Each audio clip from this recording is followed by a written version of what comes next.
Estamos con Fernando Frontán. ¿Cómo le decían de chico Frontán? Coquito. A mi padre no le gustaba mucho. ¿Cómo? Que a mi padre no le gustaba mucho. Después fue... ¿Pero por qué le decían Coquito? Porque era chiquito, Sí. de cara rechonchita. Ah, Y sé, porque debe ser por una profecía de futuro. Fui un rompecoco. claro. Ya me decían Coquito de chico. Ahora nadie le dice Coquito, le gritan Coquito, no se da vuelta. No, Ahora no, es no. Coco también. No, claro, no, no, no, tampoco. no, en realidad, Flaco fue el Flaco, Frontán, Sí. Flaco es de San José. Nosotros tenemos ahora un grupo interesante por WhatsApp con Usted todos. es de San José. Yo soy de San José Ajá. y me crié allá en tiempos difíciles y dictadura, Ujú. pero católicos, teníamos el grupo de Scouts Católicos del Uruguay, entonces era un punto de encuentro donde campamentos. San José con la juventud siempre tuvo cosas muy interesantes. Estaba el Flaco Gutiérrez allá y él organizaba las estudiantinas y teníamos Ujú. una movida de jóvenes y adolescentes muy interesante, que fuimos sobrellevando la etapa oscura de la situación política de aquel momento, ¿no? ¿Usted qué quería ser de chico? Cura. ¿Cura? De chico, lo primero que se me ocurrió fue cura, más de hecho, ¿Pero por qué? y porque Tenía en su familia no, mi familia fue una familia sencilla, ni tradicional, lo que se dice. no sé si tradicional, pero de gente devota, Ujú. gente sencilla. Recuerdo que mis bisabuelas me enseñaron a rezar el ángel de la guarda y como que siempre tuve asociada la experiencia de la espiritualidad, ahora lo leo así con el diario del lunes, ¿no? Pero Sí. era esa espiritualidad de las abuelas, sencilla, cotidiana, gente de campo que había venido de la ciudad y vivía casi en la ciudad como en el campo, ¿no? Nosotros teníamos huertas, una vaca, cerdos. ¿Con quién vivía usted? Eh, viví con mis abuelos maternos. Mis padres se divorciaron cuando yo tenía 7 años y pasamos a vivir a la casa de los abuelos maternos. Y ¿Y allí quiénes vivían? allí vivía mi abuelo, que era camionero, El abuelo camionero. el abuelo Pepe, y mi abuela, 2 bisabuelas, 3 tías, mi madre, mis hermanas y yo. O sea que la figura femenina estaba representada En por todos los niveles. 9 personas, 9 mujeres. Más o menos en el entorno de eso. ¿Usted sí. cree que esas 9 mujeres y el trato cotidiano y la rutina diaria de estar rodeado de 9 mujeres influyó para que ese comportamiento social vaya rumbeado Mira, hacia yo su creo que opción sexual? vos sabés que yo me lo he hecho muchas veces esa pregunta y me parece una buena pregunta. Yo creo que las mujeres me dieron una sensibilidad especial. De hecho, en casa, por una cuestión de higiene, todos hicimos pichí de chicos sentados. Y era una práctica ¿Qué título sana, este? claro. ¿Qué título? Sí, pero en realidad fue eso. ¿Y qué pasó? Yo empecé a entender esas situaciones de las mujeres que tienen un cuerpo diferente, que sienten diferente, que perciben la vida diferente. Desde mi abuela con la oreja puesta en el roncar de los camiones, si llegaban o no. Ujú. Mi bisabuela con sus polleras negras, tuvo un luto largo y con sus polleras negras haciendo pocitos para que amacarnos y arroparnos en su amor. Y mis tías jóvenes que se planchaban, ahora se usan las planchitas, pero antes usaban una especie de papel de astrazas, tiraban el pelo sobre la mesa y pasaban la plancha caliente. Sí. Y con eso, y bueno, y esas jóvenes de los 70, 72, 73. Ahora, usted se hizo varias veces esa pregunta. Sí. Y la respuesta es... Y la respuesta es no tiene nada que ver. En un momento creí que eso tenía que ver. Y no, Claro, porque no tuvo hermanos varones. No, pero no, tuve no tuvo un papá presente Sí, exacto. porque el camionero Sí, recorre sí, el país. El país y 2x3. Y rodeado de 9 mujeres. Sí. A ver, es seguramente que fue una opción suya y únicamente suya la opción sexual. Pero si también socialmente uno crea... Que te digo una A ver. cosa, Peti, después de muchos años, yo tuve mucho conflicto con la orientación sexual, principalmente por todos los prejuicios Sí. sociales al respecto. Y años atrás era un poco más crudo de lo que es ahora. Ujú. De hecho, gran parte de mi accionar político en lo que hace a ser un gay público activista tuvo que ver con no quiero que nadie viva las mentiras en las que yo me tuve que revolver para sobrevivir, ¿tá? Ni los ocultamientos ni nada. Creo que hoy mirando para atrás, por ejemplo, yo creo que esas mujeres me hicieron feminista. Considerando que el feminismo es una ideología política, una estructura de pensamiento en la cual se mira el mundo desde una perspectiva diferente. Es un pensamiento, perdón que le corte, es un pensamiento también un poco arcaico. Vamos a discrepar. ¿Por qué? Porque estoy acostumbrado a discrepar. Y está buenísimo. Sí, me encanta. Porque usted decía que las mujeres lo hicieron más sensible. Sí. Y está bien, pero los hombres también somos sensibles. Y yo lo sé. Digo los hombres porque vos también sos hombre. Claro, pero obviamente. ¿no? Claro. Pero ¿sabes lo que pasa? Que los hombres hemos tenido una sensibilidad mucho más mediatizada por los valores de género en los que hemos sido educados. No hemos sido educados para la sensibilidad, hemos sido educados para reprimir nuestra sensibilidad, hemos sido educados para que no llores, hemos sido educados para los hombres ejercer, no lloran, dice, bueno, claro. Ejercer mucho más la presencia de masculinidad en torno al ejercicio del poder.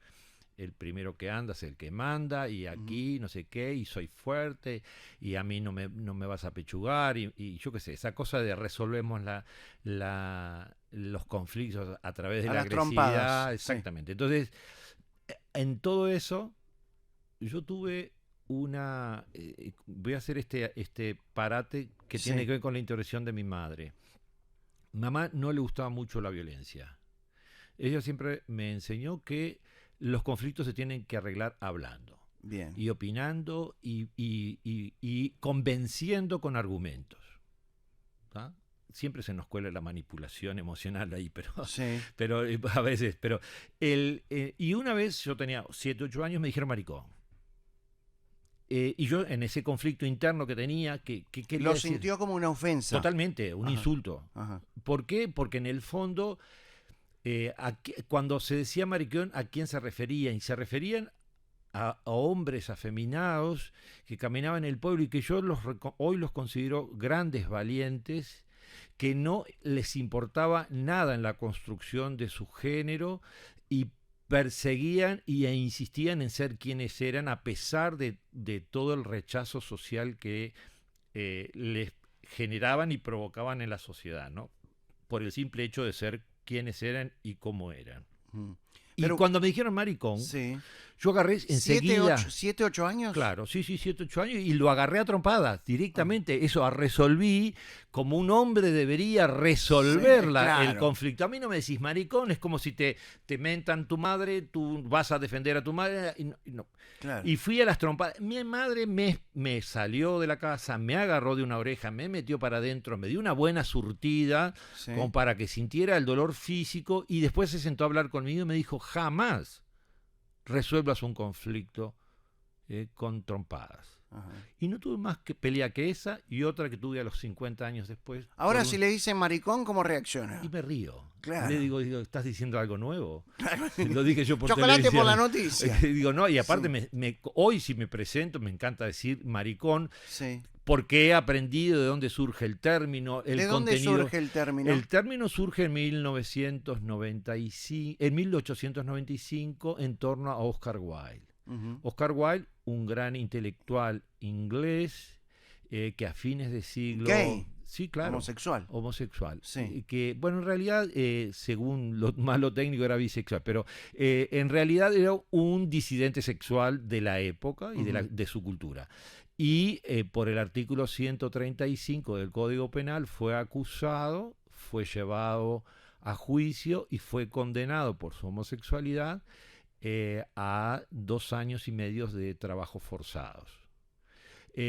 Eso fue uno de los primeros activistas, generó una gran repercusión en el movimiento europeo intelectual, porque es un escritor, poeta, autor de obras de teatro, es un intelectual realmente... Un referente y un ícono gay también. Bueno, sin duda.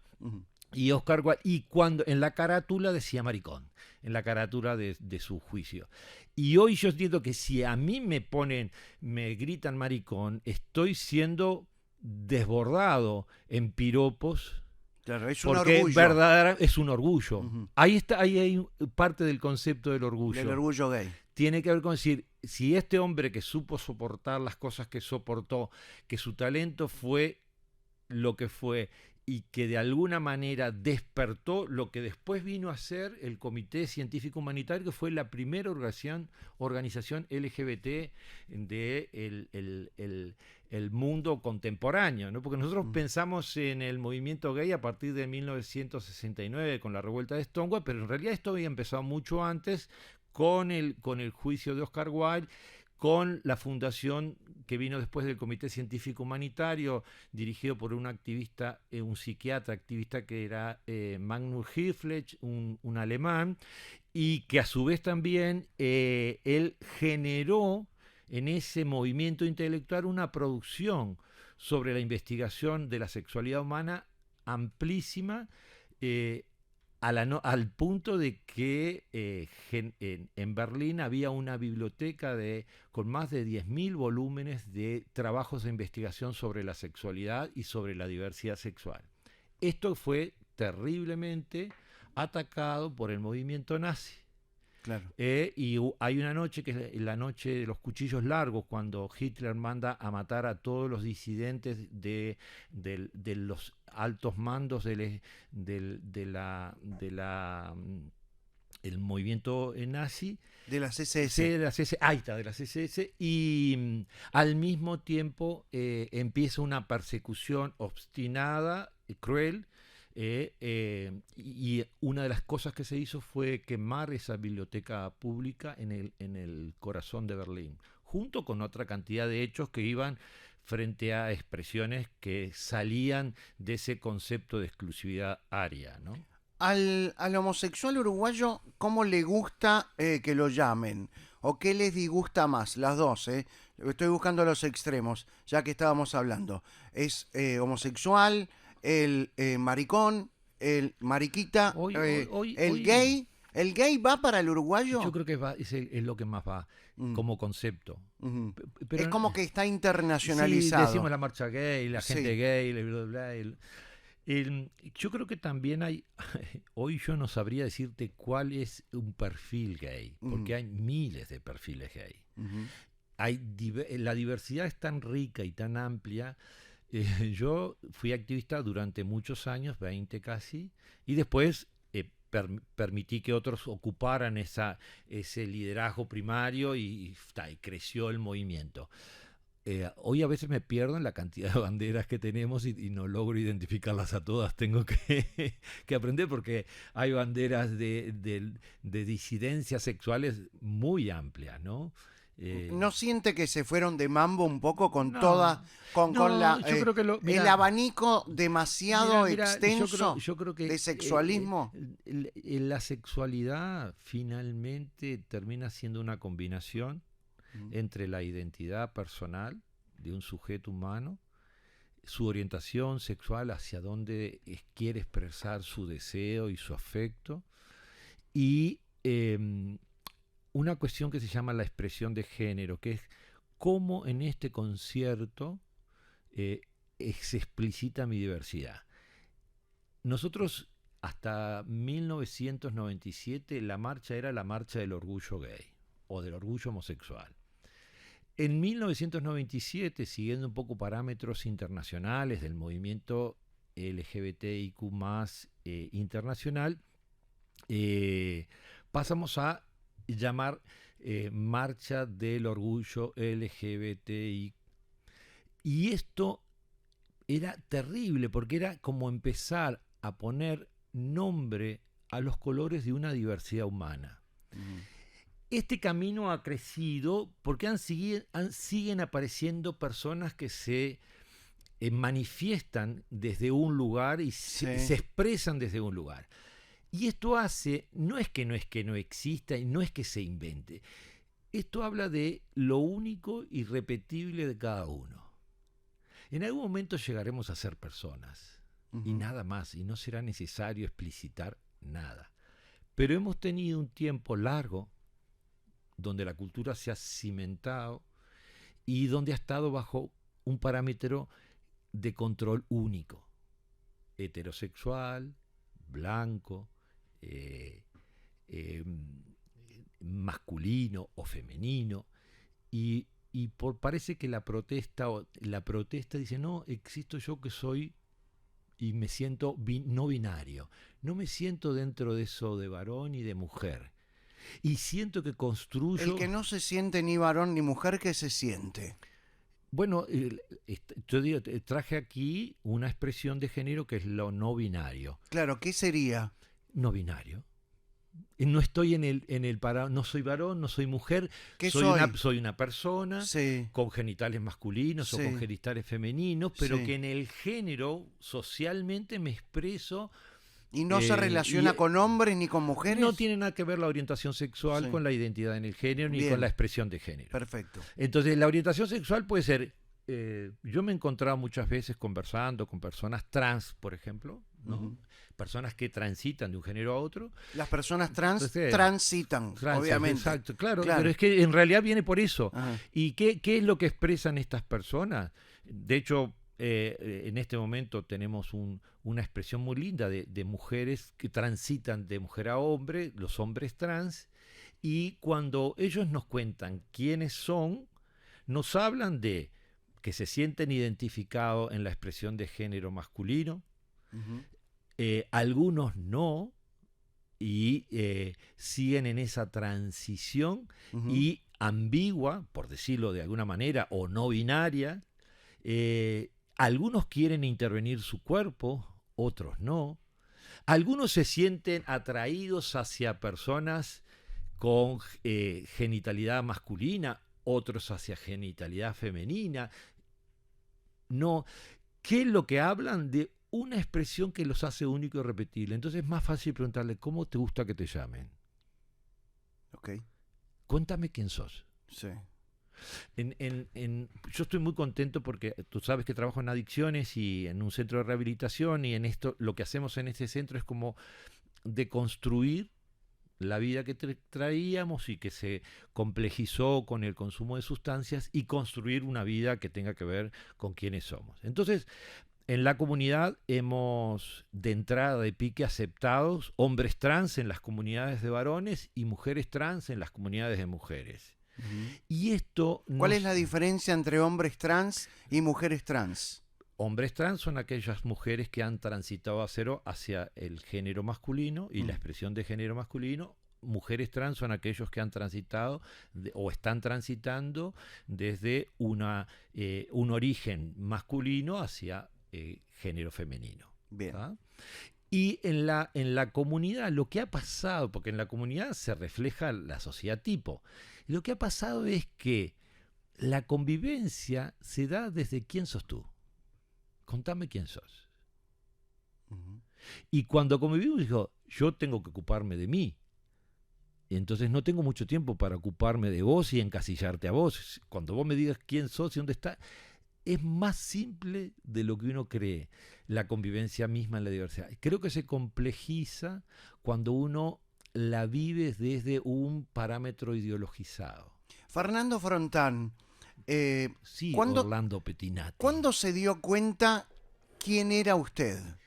Yo pensé a percibir que me gustaban. Yo soy un hombre, técnicamente Sí. soy un hombre homosexual cis. O sea, me identifico con mi género, no quiero transitar. Me gusta ser hombre, bien varoncito, con mi cuerpito, con mi pene, con mis bolas y adelante. Bueno, tampoco queríamos saber tanto. Bueno, pero bueno, tampoco lo voy a rechazar. Si, No, a está ver, bien. no estoy diciendo nada Sí. extraño. No, está bien. Y con mi orto también. Ok. Claro, que es muy divertido porque... Que para estar donde está, mira, bien que se debe haber... también. ¿Sabes lo que va? Hay una cosa que a mí me encanta, es un chiste que me encanta hacer mucho Sí, sí. y que para desconstructurar es, los varones gay, Sí. cis, tenemos una ganancia terrible. Perdón, cuando habla de cis, para que la gente entienda, Cuando ya dije estamos cis, hablando de que- cisgénero. Cisgénero, exacto. Ajá. Los varones, hay una gran ganancia que tenemos. Cuando no funciona por delante, siempre funciona por detrás. Ok. ¿Quiere ir al corte? No, no, no. No, yo ya la tengo cortada. Que no tiene nada que ver, pero... No, está bien. Pero viene está bien, para el no, caso. pero la circuncisión es, Sí. es una práctica de higiene sanitaria Sí. que surge en los pueblos semitas. Sí. El pueblo hebreo básicamente lo constituye y después le da un valor religioso inclusive. Claro. Que hace que el prepucio, que se corta a tiempo, Sí. libere la posibilidad de aglomeración de bacterias contaminantes que vamos Tengo terminando. tremendo chiste que tiene que ver con el prepucio, que es un chiste gay también. ¿Ah, sí? Sí, pero no sé si da para ahora. Ah, bueno, no sé, usted conduce, yo le sigo el tranco. Ok. Vamos a la pausa. Ah, lo dejó tranco. no, no. Ah, lo dejé colorado, No, Petinati. no, pará, está bien, yo tengo huevo. Yo también. Vos también. Sí, Ah. claro. Es un chiste gay, ¿eh? Lo puede tomar, como hay chistes de judíos, ¿eh? Haga chiste. Pero Y después eso, vemos si hay que pensar sobre los chistes No, y pero sacarle no quiero el ofender filo. a nadie al aire. Bueno, no Pero bien. es un chiste, es humor. Sabe que nosotros los judíos nos hacemos la circuncisión. Obviamente. ¿Usted sabe lo que hacen con lo que resta, con lo que sacan del No. prepucio? Chicles para putos. Está bien. ¿Es ofensivo? No. No, está bien. A ver, ¿sabes cuándo, Sí. cuándo pasamos al terreno ofensivo? En la intención. En la intención. Sí. ¿Y sabes cuál Porque es la vos y diferencia? yo, para vos y yo tenemos el mismo apellido. Petinati. No, ¿Por judío qué? de mierda, puto de mierda. Ah, sí, Claro. es verdad. Pero Sí. ¿sabes qué, Orlando? Sí, El punto acá, sí. el punto acá es que la diferencia entre la intención tú no la podés descubrir en los espacios virtuales. Yo estoy escribiendo, Sí. puedo decir este mismo chiste, pero al no tener una interacción comunicacional contigo, no puedo ver tu intención. No puedo Claro. ver tu mirada, no puedo ver tu expresión corporal, y me faltan insumos para juzgar. Entonces, gran parte de esta Sí. cultura en la que vivimos hoy Ujú. tiene que ver con esto. Y hay unas batallas Agravado con el anonimato. y la Y impunidad de la la impunidad del anonimato. Está bien. Vamos atrás nuevamente, perdón con la expresión. Sí, sí, marcha atrás bien puesta. Vuelvo al tema que me gusta porque nos quedó colgado, si Sí. se me permite la expresión también. ¿Cuándo te diste cuenta, Fernando Frontán, quién eras? Mira, creo que ha sido y esto parece discurso armado, pero es una realidad. Ha sido un proceso para mí. Yo empecé a sentir que me gustaban más los hombres que las mujeres y al mismo tiempo a percibir que no era bien visto eso y que no era bueno. No sabía por qué, no tenía con quién hablarlo, por tanto lo fui metiendo en mi ropero y estuve en el armario mucho tiempo. Por algo te dijeron maricón a los 7 Y años. me defendí. Y te Bueno, defendiste. porque en realidad Pero más allá de ser me un miro, insulto común, no, pero yo era ¿vos una sentías mariquita, que era eras muy diferente? amanerado. Y ahí tiene ¿Sí? quizás que ver que Con 7 años ya uno se puede dar cuenta. Sí, claro. Claro. A ver, lo que yo tenía gestos quizás y expresiones afeminadas. Ajá. Que eso sí podría ser tomada de toda la convivencia con, Claro, con producto- tantas mujeres. Claro, vivís Claro. con 9 mujeres, sos una más. Sí, exacto. Claro. Ajá.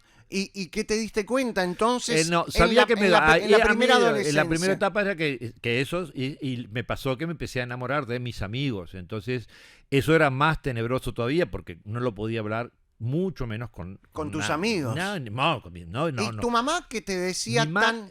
mamá era divina. Claro, porque es Mamá la que era te divina. sentaba y te decía cómo tenés que actuar. ¿Qué te dijo? Mira, no, sobre el tema nunca hablé con mamá ¿No? mano a mano, pero ella, que lo percibía, las madres te ven, te Claro. conocen, y mamá era una mujer maravillosa. Seguramente muchos que la conocieron y están acá en la audiencia sabrán de lo que estoy hablando, porque fue una mujer que realmente se ganó el cariño de muchos por su amplitud y por su afecto por sobre las cosas, ¿no? Ella siempre su mensaje era, si yo tuviera un hijo, porque enfrente a casa vivía un chico que era afeminado, un poquito mayor que yo y ya con una identidad clara y No, pero definida. no ligaba nada. Ibas para ahí, o sea, Bueno, estabas en tu sí. casa, tenías 9 Bueno, pero mujeres. yo Cruzabas, ibas, bueno, tenías pero el otro. a mí me pasaba que yo acumulaba el rechazo generalizado. Sí. El mismo que tenía hacia mí lo manifestaba hacia él. Y cuando hacía esas expresiones en conversaciones en casa, mamá siempre me decía, ay, si yo tuviera un hijo gay no tendría problema.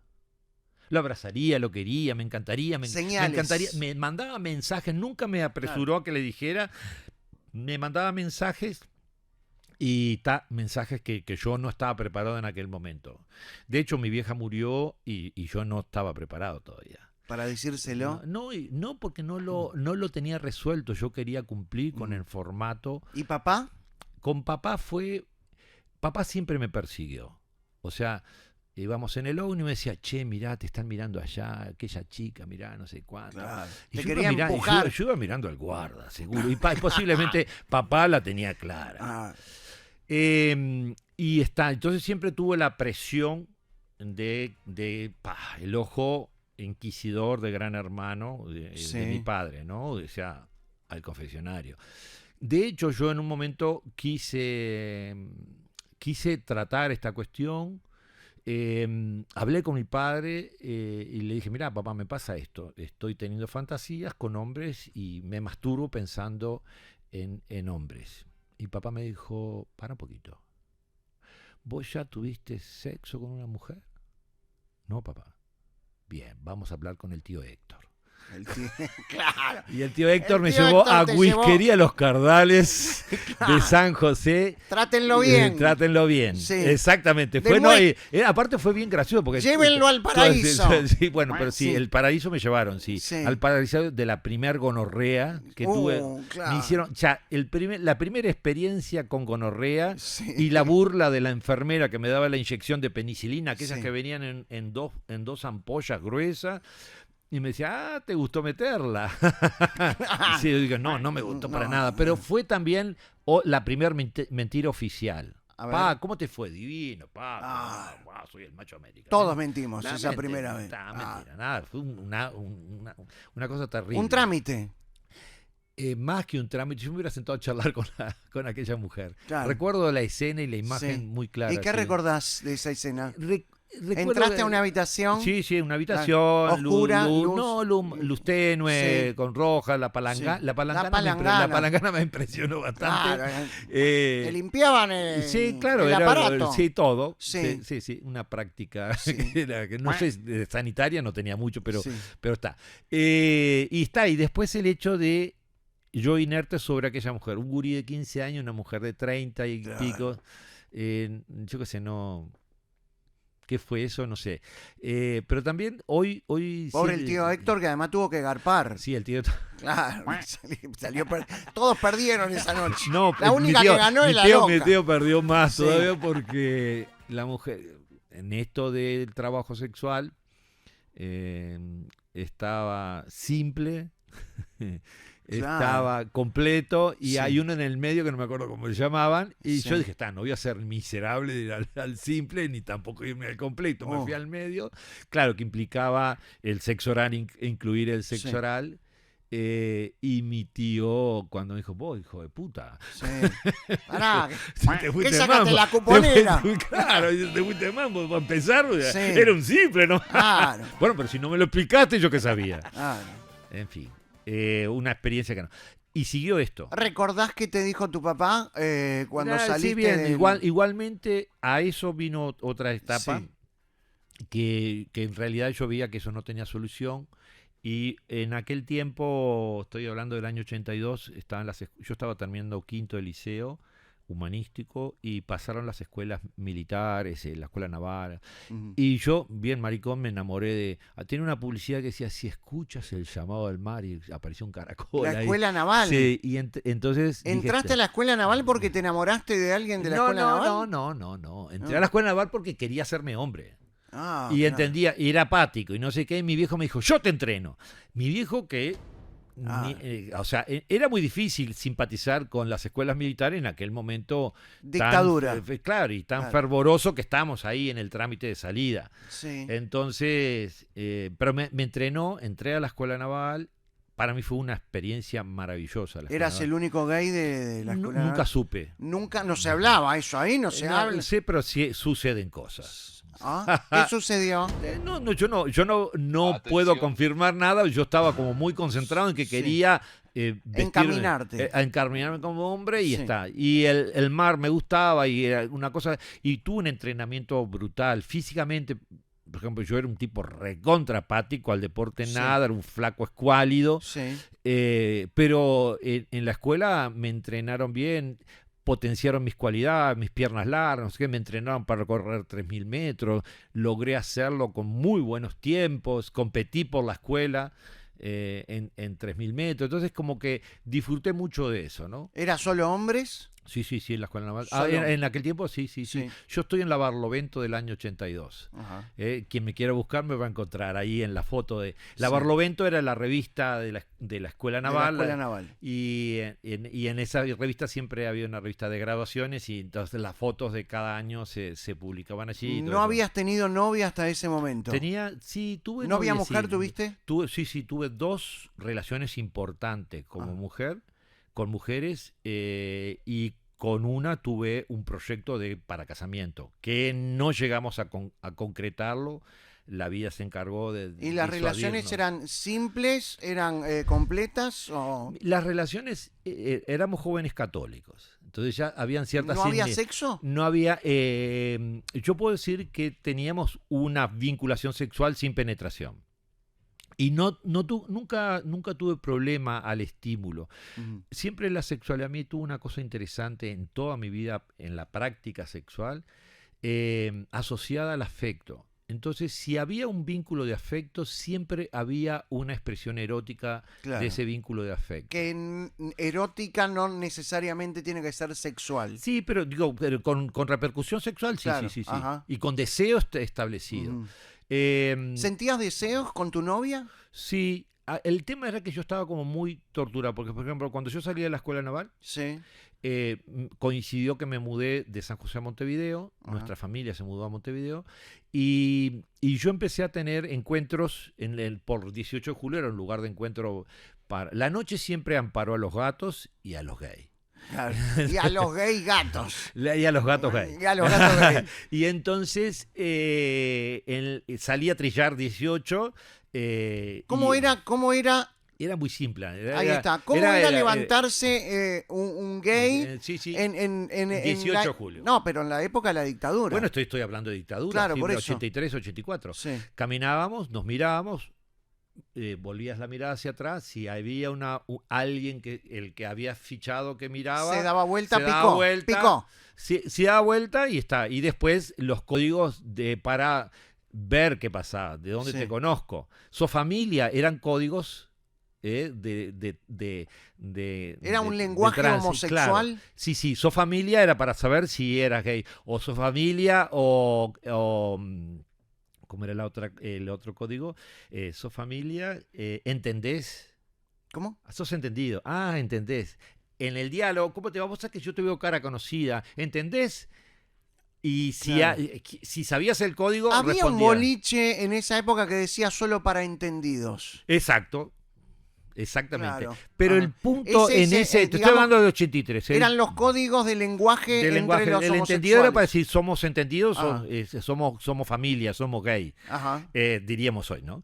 En este momento no había boliches gay todavía, porque el primero aparece en el 84, que es Arcoiris, que estaba en la calle Tristán Narvaja, ya enfrente a la facultad, ahora a la Facultad de Psicología. Sí. Y después fue Controversia, que estaba en la calle Convención, entre 18 y Colonia.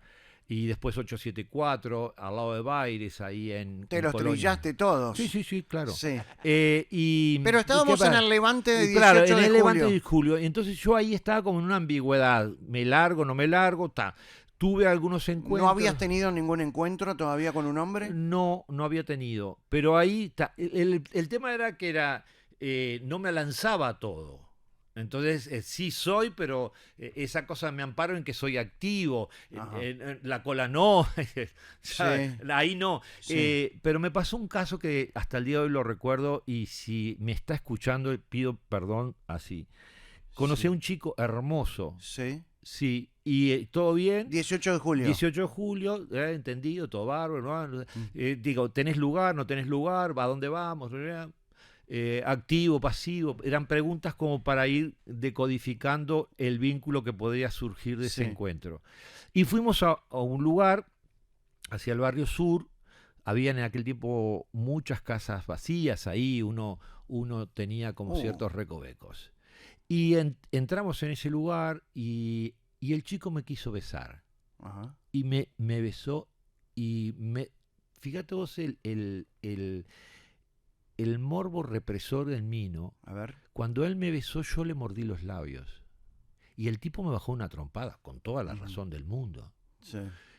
O sea, el tema era, si me besabas, que era como entrar en un ámbito... Claro, ya como que no salías, era entrar en ese mundo que tenías pero, miedo. Exactamente, Tenías miedo. exactamente. Está con nosotros, que venga, por favor. Que... Te cagaste un poquito. ¿De qué? ¿Está el chico? No, que venga. Sí, me encanta porque le gustaría pedir perdón. Si me escuchás y sabés quién soy, pedí perdón. Vení a morderme ahora. Sí. Me encanta, ahora sería un morbo. Claro. Ahora, qué increíble cómo ibas experimentando y buscando tu propio camino. Exacto. Sin poder hablar con nadie. Nadie. Porque aparte estabas en Montevideo, no conocías a nadie. En realidad vas haciendo vínculos. Sí. ¿Cierto? Yo empecé a trabajar, trabajé en una empresa sola desde que comencé a trabajar y entonces ya generé vínculos. Trabajé en cooperativa bancaria desde entonces hasta Sí. 2006, hasta 2007. Y obviamente generé una cooperativa bancaria. Para mí fue una institución maravillosa que me dio la vida, me enseñó a ser un ciudadano, ser un trabajador, me enseñó a valorar a los compañeros, a valorar las funciones, a honrar el trabajo. ¿Y te respetaban tu condición sexual? No, todavía no se sabía nada. No se sabía nada, Yo pero recién empezaste a salir en pero televisión. Sí, pero yo estoy en 1984, te Sí. estoy hablando. Yo salgo en televisión en 1997. Ajá. Entre ese tanto tuve dos parejas, mujeres. Con una casi me caso, Sí. entonces no nos casamos en buena hora porque hubiera sido deshonrar lo maravilloso de aquel aspecto, Sí. pero me pasaba que yo iba caminando con cuando tuve novia, con ellas por la calle y todo bárbaro, Sí. y pasaba un hombre que me gustaba y era como si me patearan la biblioteca y cayeran todos los libros y había que ordenarlo. ¿Y porque- te dabas vuelta a mirar al tipo? No. No. Pero el bicho quedaba adentro, Claro. era terrorífico. Es como el meme ese, el flaco que se da vuelta a mirar a otra chica. Pero es tremendo. Ahora, vos, sin poder hablar con nadie, en tu familia, tus amigos, empezaste a descubrir solo tu orientación sexual. Sí. Mm. Digo, saberla Conociéndote sabía- con a ver, gente en sabía la calle. El problema, ¿sabes cuál era? Yo sabía mi orientación sexual y sabía que me gustaba. Lo que no podía asociar era Sí. mi sexualidad con mis valores como persona y los valores que había adquirido como hombre de fe. Ajá. Entonces ahí Había claro, una había un pelea. conflicto Una total. Sí. Porque en el fondo yo podía decir, la sexualidad es bárbaro, pero es algo que nace del impulso, que yo no gobierno, que... ¿Cómo construyo esto en un proyecto de amor? No podía concebir que dos personas del mismo sexo pudieran establecer un vínculo de amor. No estaba en mi esquema. Mi esquema fui formado como todos, era un esquema heteronormativo, o sea, la Sí. norma del vínculo heterosexual ¿Tenías muy adentro la religión? Sí, por supuesto. Y Ajá. de hecho, no, la religión fue la misma que me salvó. Ujú. En realidad no me salvó la religión, me salvó la fe. La religión me educó en la Ujú. fe, me formó en la fe, me enseñó el evangelio, me enseñaron los valores cristianos de los que me enamoré y también me enamoré de la persona de Jesús, no eróticamente, pero sí afectivamente importante y he seguido las pautas de su mensaje y lo he hecho un amigo en mi vida. Ujú. Hay un texto bíblico que para mí me encanta que está en el Apocalipsis. Juan está relatando el vínculo con Dios, está hablando ahí, y en un momento Dios dice, llegaré a tu casa, golpearé tu puerta, y si me abres, entraré y cenaremos juntos. Este texto que tiene tanta intimidad y tanto respeto, yo sentí que la experiencia de Jesús era eso. Tocaba mi puerta y me esperó, porque yo durante mucho tiempo pedí sacame esto, por favor. Mirá qué increíble, ¿no? La frase. Sacame esto. No quiero esto. Ujú. No quiero esto. Y me lo sacó.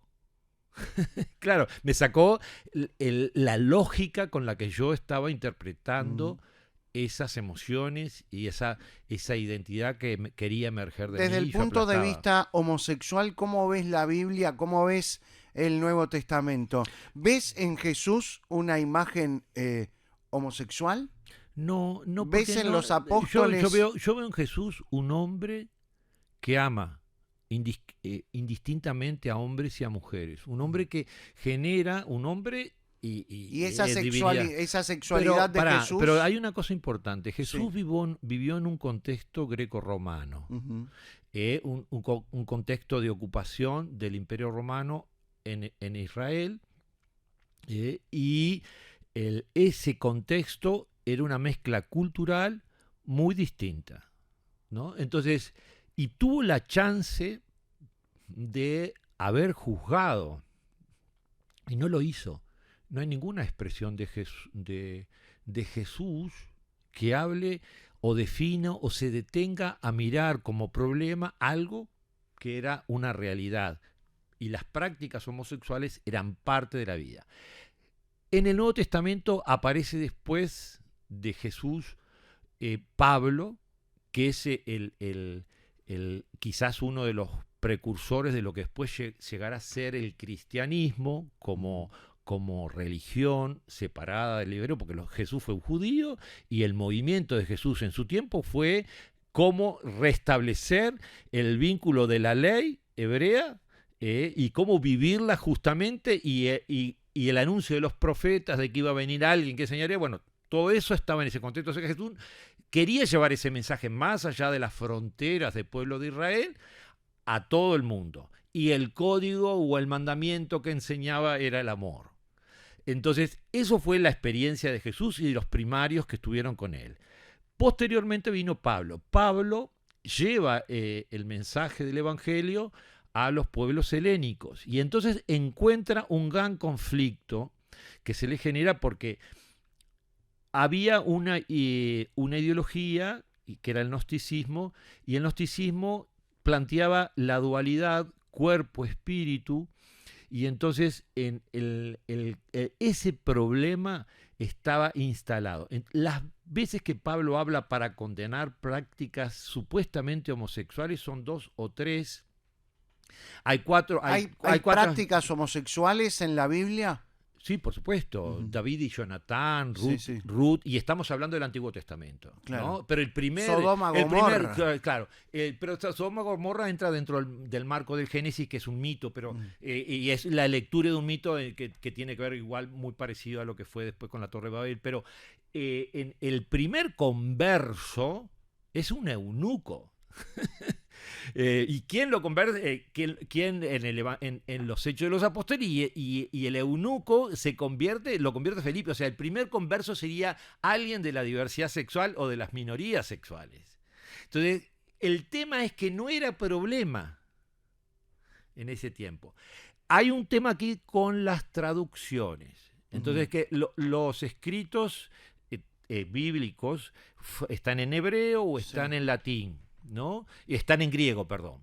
Entonces, gran parte de los escritos de Pablo tienen que ver con interpretaciones de algunos textos. Malakoi, que es un término que habla de afinado, refinado, o arsenocoitán, que es algo parecido, y lo que Pablo está condenando ahí, porque el gran problema no era la sexualidad para Pablo, el gran problema para Pablo era cómo se diferenciaba la fe del cristianismo de toda esa cultura diversa religiosa, que no era hebrea, porque los hebreos estaban todos pautados por la ley de Moisés, y todos interpretaban la ley en función de esa base religiosa hebrea que surge del pacto de Sinaí, donde la caminata y la liberación del pueblo hebreo le marca la vida y la llegada a la tierra y el pueblo elegido, en fin. El gran punto acá que para Pablo era otro tema. ¿Cómo logramos que esta fe no se contamine con otras ideologías que estaban en la vuelta y que tenían concepciones muy distintas. De hecho, el gran problema de la iglesia después de la muerte de Jesús, en ese proceso de los seguidores, es definir quién era Jesús. ¿Era el Mesías? ¿Era verdadero Dios y verdadero hombre? ¿Era un espíritu puro que se encarnó? Pero si se encarnó, y el gnosticismo tenía ese conflicto de la dualidad. Los estoicos también lo tenían.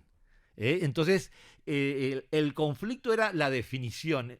No tiene nada que ver con la sexualidad. ¿Y por qué entonces, si en el Nuevo Testamento, también en el Antiguo Testamento, hay relaciones homosexuales y hay relaciones que tienen que ver con hombres y hombres, mujeres, mujeres, la Iglesia hoy no acepta una apertura sexual que en el año 2025 es ya insostenible? Bien, la Iglesia, si nos referimos a la estructura de la Iglesia Católica Romana, Ujú. el cristianismo, que es una familia religiosa mucho mayor, está en otras posturas.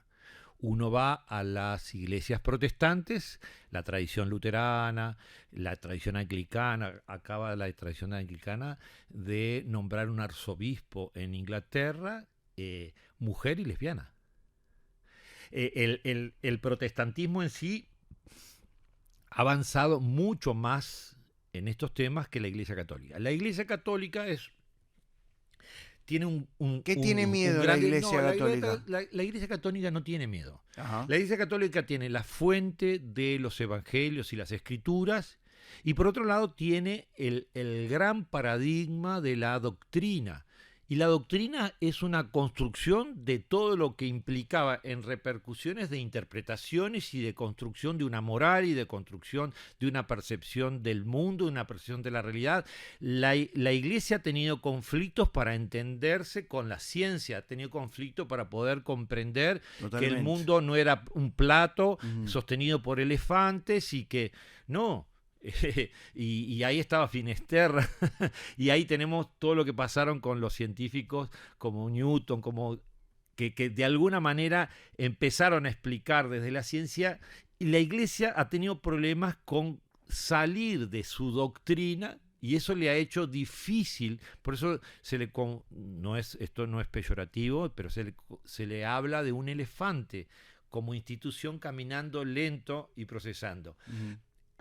Hasta antes de León XIV, el Papa Francisco, el Papa tiene, por una cuestión de dogma, a partir del Concilio Vaticano I, la infalibilidad papal, o sea que lo que el Papa declara tiene en la doctrina es palabra incuestionable. ¿Y cómo se portó Francisco Francisco a la comunidad gay? Francisco tuvo una gran aproximación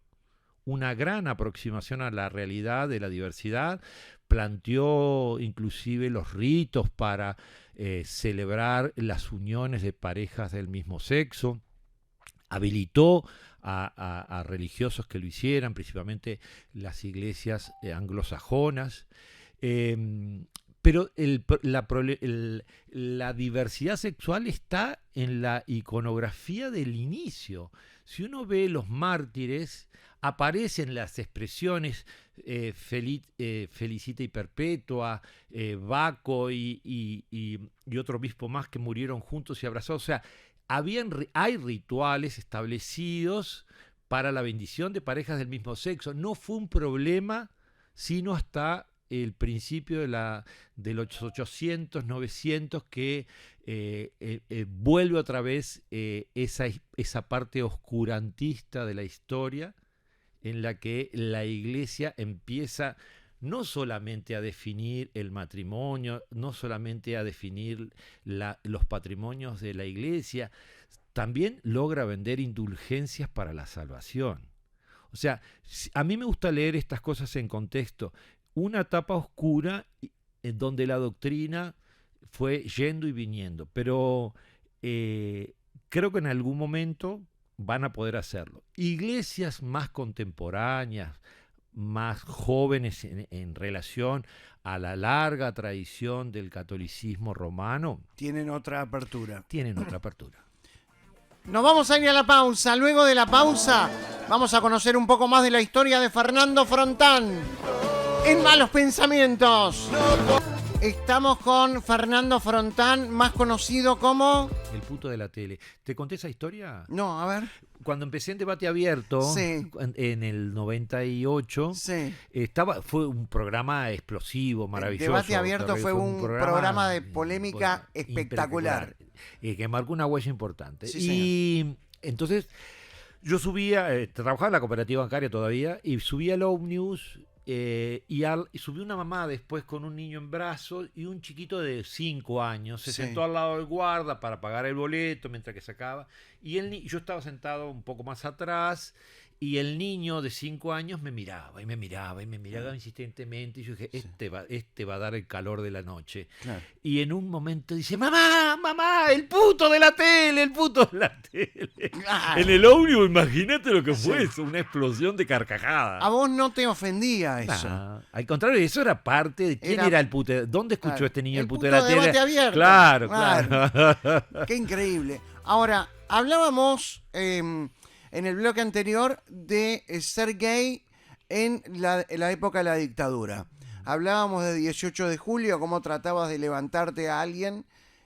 ¿Cómo se comportaba la policía en la época de la dictadura con los homosexuales? En Uruguay. En Uruguay era complicado porque de hecho hubo operativos racias en el 85 cuando entró el primer gobierno del Partido Colorado, nos perseguían, nos detenían, nos fichaban. De hecho, ¿En la dictadura también? en la dictadura también, pero en mucho más en ese periodo. No sé por qué. Hubo una gran movida de racias. No sé si te acordás. Yo me acuerdo De perfectamente. había con los estudiantes de secundaria, de universitarios y también con nosotros. A los boliches gay venían, raciaban, metían en las chanchitas y todo el mundo para adentro. Y hay historias de esas de todo tipo. Había como un ensañamiento. Perdón, quizás en la democracia sucedía más que en la dictadura, porque en la dictadura estaban todos tapados Sí. y no se manifestaban. También A la hora de la libertad, a la sí, hora de la democracia. yo puedo decir que el movimiento gay comienza con una publicación que se hizo en el semanario Aquí, que dirigía el doctor Tarigo, Sí. y el grupo Scorpio, que fue el primer grupo organizado del movimiento, hizo un manifiesto homosexual que se publicó. Anterior a eso, en el 84, Gustavo Rey, no recuerdo la emisora y no sé si lo puedo decir. Sí, claro, pero en la emisora del Palacio, en quizás. Océano. O en Océano, En sí. Océano tenía un programa a la noche y una vez a la semana el grupo Fundación Scorpio iba Sí. a ese programa y contaba y relataba temáticas de la homosexualidad. Era la primera vez que podíamos escuchar algo oficial, por decir una manera. Si hay Sí. voz pública a través de una radio, nos juntamos a gente gay, que estábamos todos en el armario en aquel tiempo, ¿no? Después fue plantearnos que la necesidad de visibilizar para poder empezar a tener un diálogo diferente. Pero ¿Y la policía cómo se comportaba con la comunidad Mirá, gay? era muy simple. A veces yo nunca fui detenido, sí chantajeado.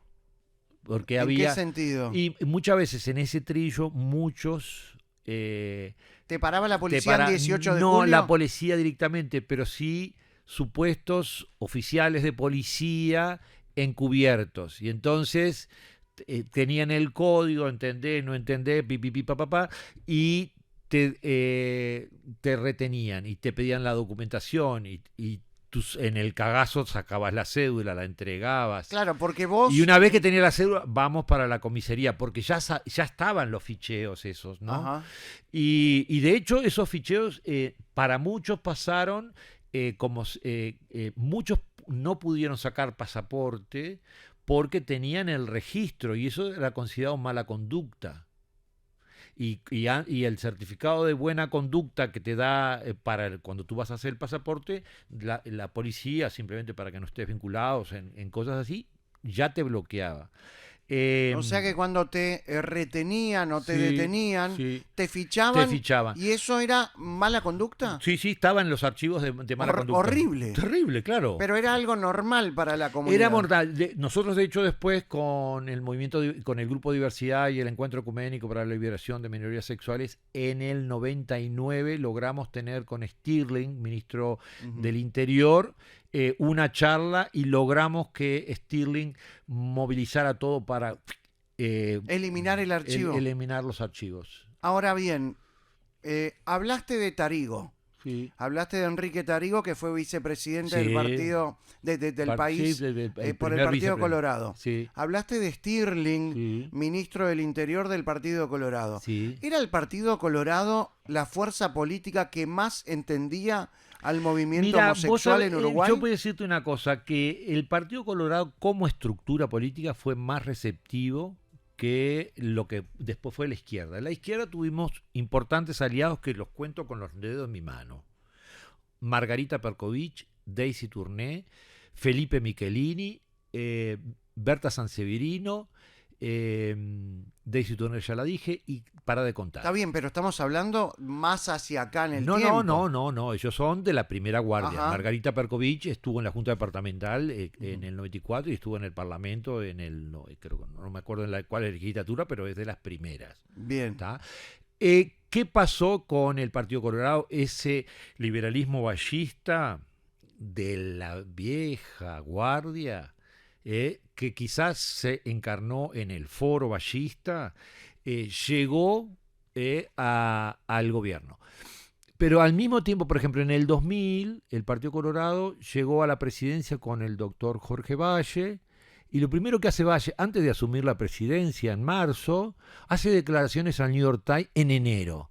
Y en las declaraciones le preguntan sobre Siche, que es el pueblo de origen de los valles, y le dice, bueno, pero no el Siche de ahora. Es decir, no, porque ahora es una vergüenza del cual lleno de homosexuales. No sé cuál. En el New York Times, enero del 2000. Bueno, y así fue que finalmente Jorge Valle se ganó una campaña internacional en su contra, que, por ejemplo, entre las tantas repercusiones que tuvo, cuando fue a París no le dieron la llave de la ciudad. El alcalde era homosexual.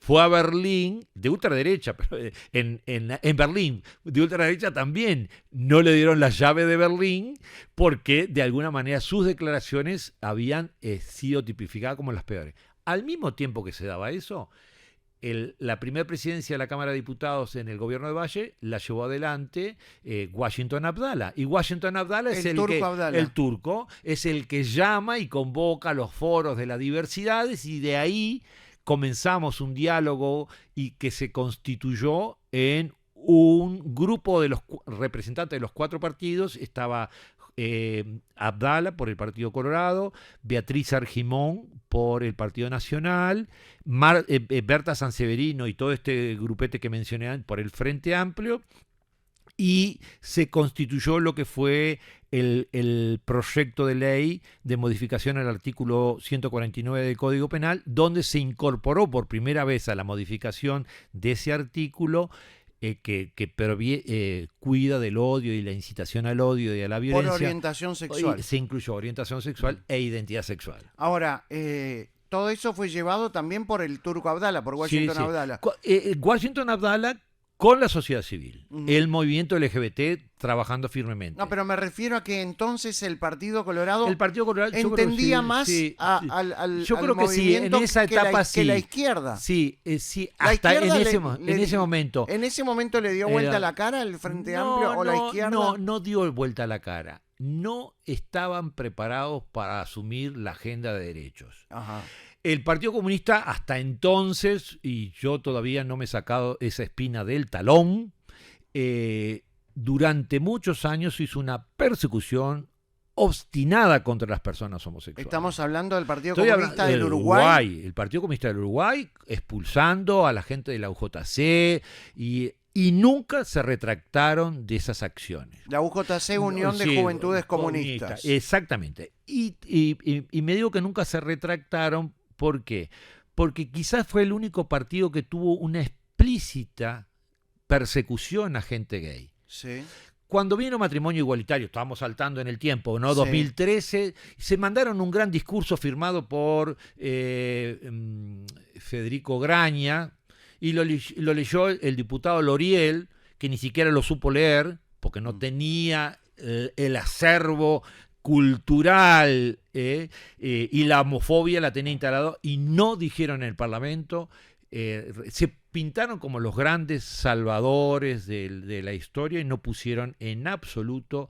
Y yo al Partido Comunista hasta ahora no les creo en nada hasta que no hagan una retractación. Un mea culpa, digamos. Y sí, lo menos que podían haber hecho, si hubieran sido inteligentes. Persiguieron en Uruguay a los por supuesto, homosexuales. pero por supuesto. Y los sacaban y de mucha gente homosexual que estuvo presa en tiempos de la dictadura y que era homosexual, fueron expulsados también.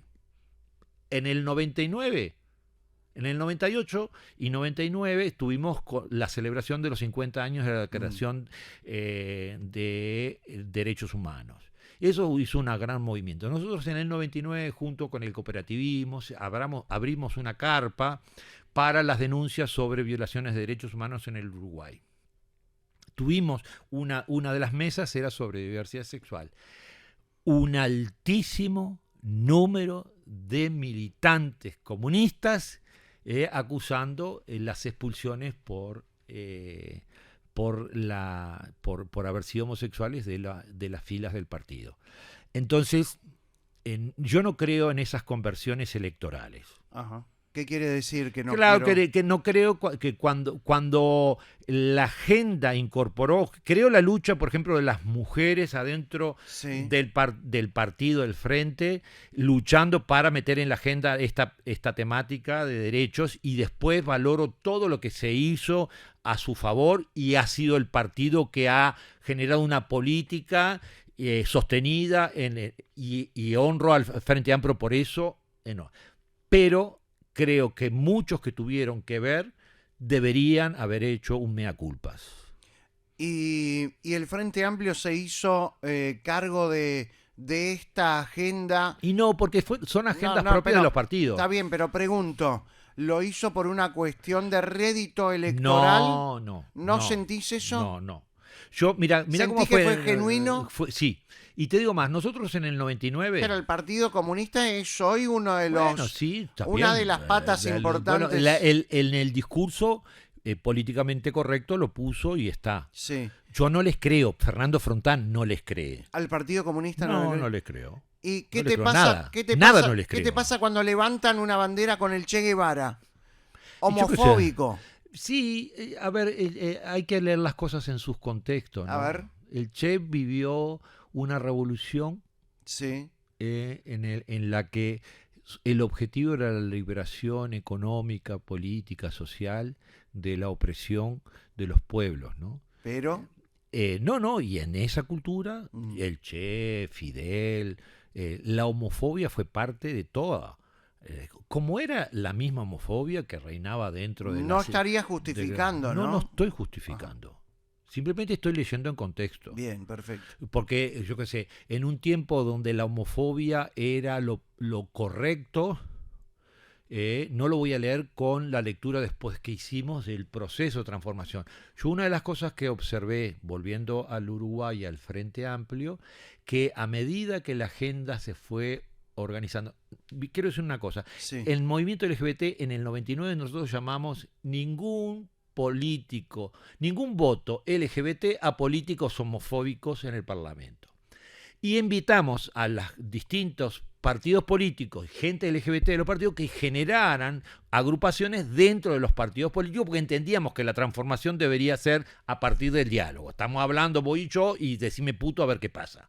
Y no nos vamos a pelear, pero seguramente la interacción y el encuentro romperían muchas fantasías. Entonces, en ese momento...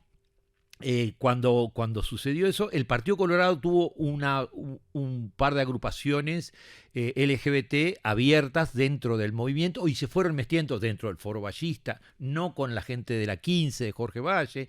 Y en el Frente Amplio hubo un movimiento que apareció dentro del Partido Socialista, que apareció dentro de los distintos movimientos independientes, en la 77, la vertiente artiguista, en muchos grupos de izquierda liberal, en fin.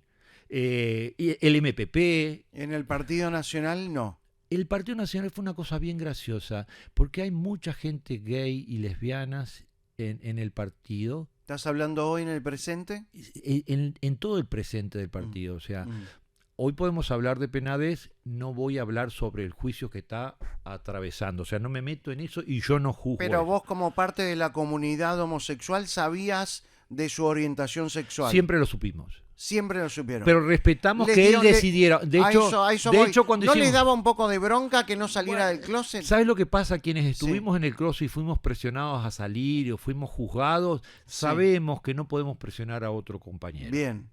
Con Penades nos pasó que él primero fue Abdala en la presidencia de la Cámara de Diputados, la segunda presidencia la tuvo Penades y ya estábamos con la discusión del proyecto de transformación del artículo 149 del Código Penal, 2003-2004. Y Penades, en esa etapa, nos dio un gran apoyo. Nosotros fuimos a hablar con él y dijo, mira, necesitamos ayudar, sabemos que dentro del Partido Nacional... Perdón, ¿él con la comunidad blanqueaba su orientación sexual? No, nosotros lo sabíamos, él sabía que nosotros lo sabíamos. Era como, él estaba en el armando. Y nosotros le dijimos, mira, la historia de nosotros no nos interesa sacar a nadie del armario. Fue la primera conversación. Diana Mines, Penades, yo y la gente de las monjas de la Perpetua Indulgencia, y que fuimos como organizaciones a hablar con él.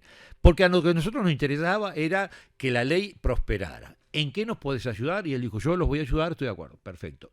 Yo lamenté que nunca él saliera del armario dentro del Partido Nacional y hubiera sido otra cosa. Porque hubiera alentado a muchos gays y en el Parlamento. Claro, y en el Parlamento él tuvo el minuto de gloria que se perdió en el matrimonio igualitario. Cuando hizo el discurso, que hizo un discurso a favor, porque él votó a favor, salvo Luis Lacalle Pou, no lo hizo y se empecinó desde siempre a que esto no existiera porque él...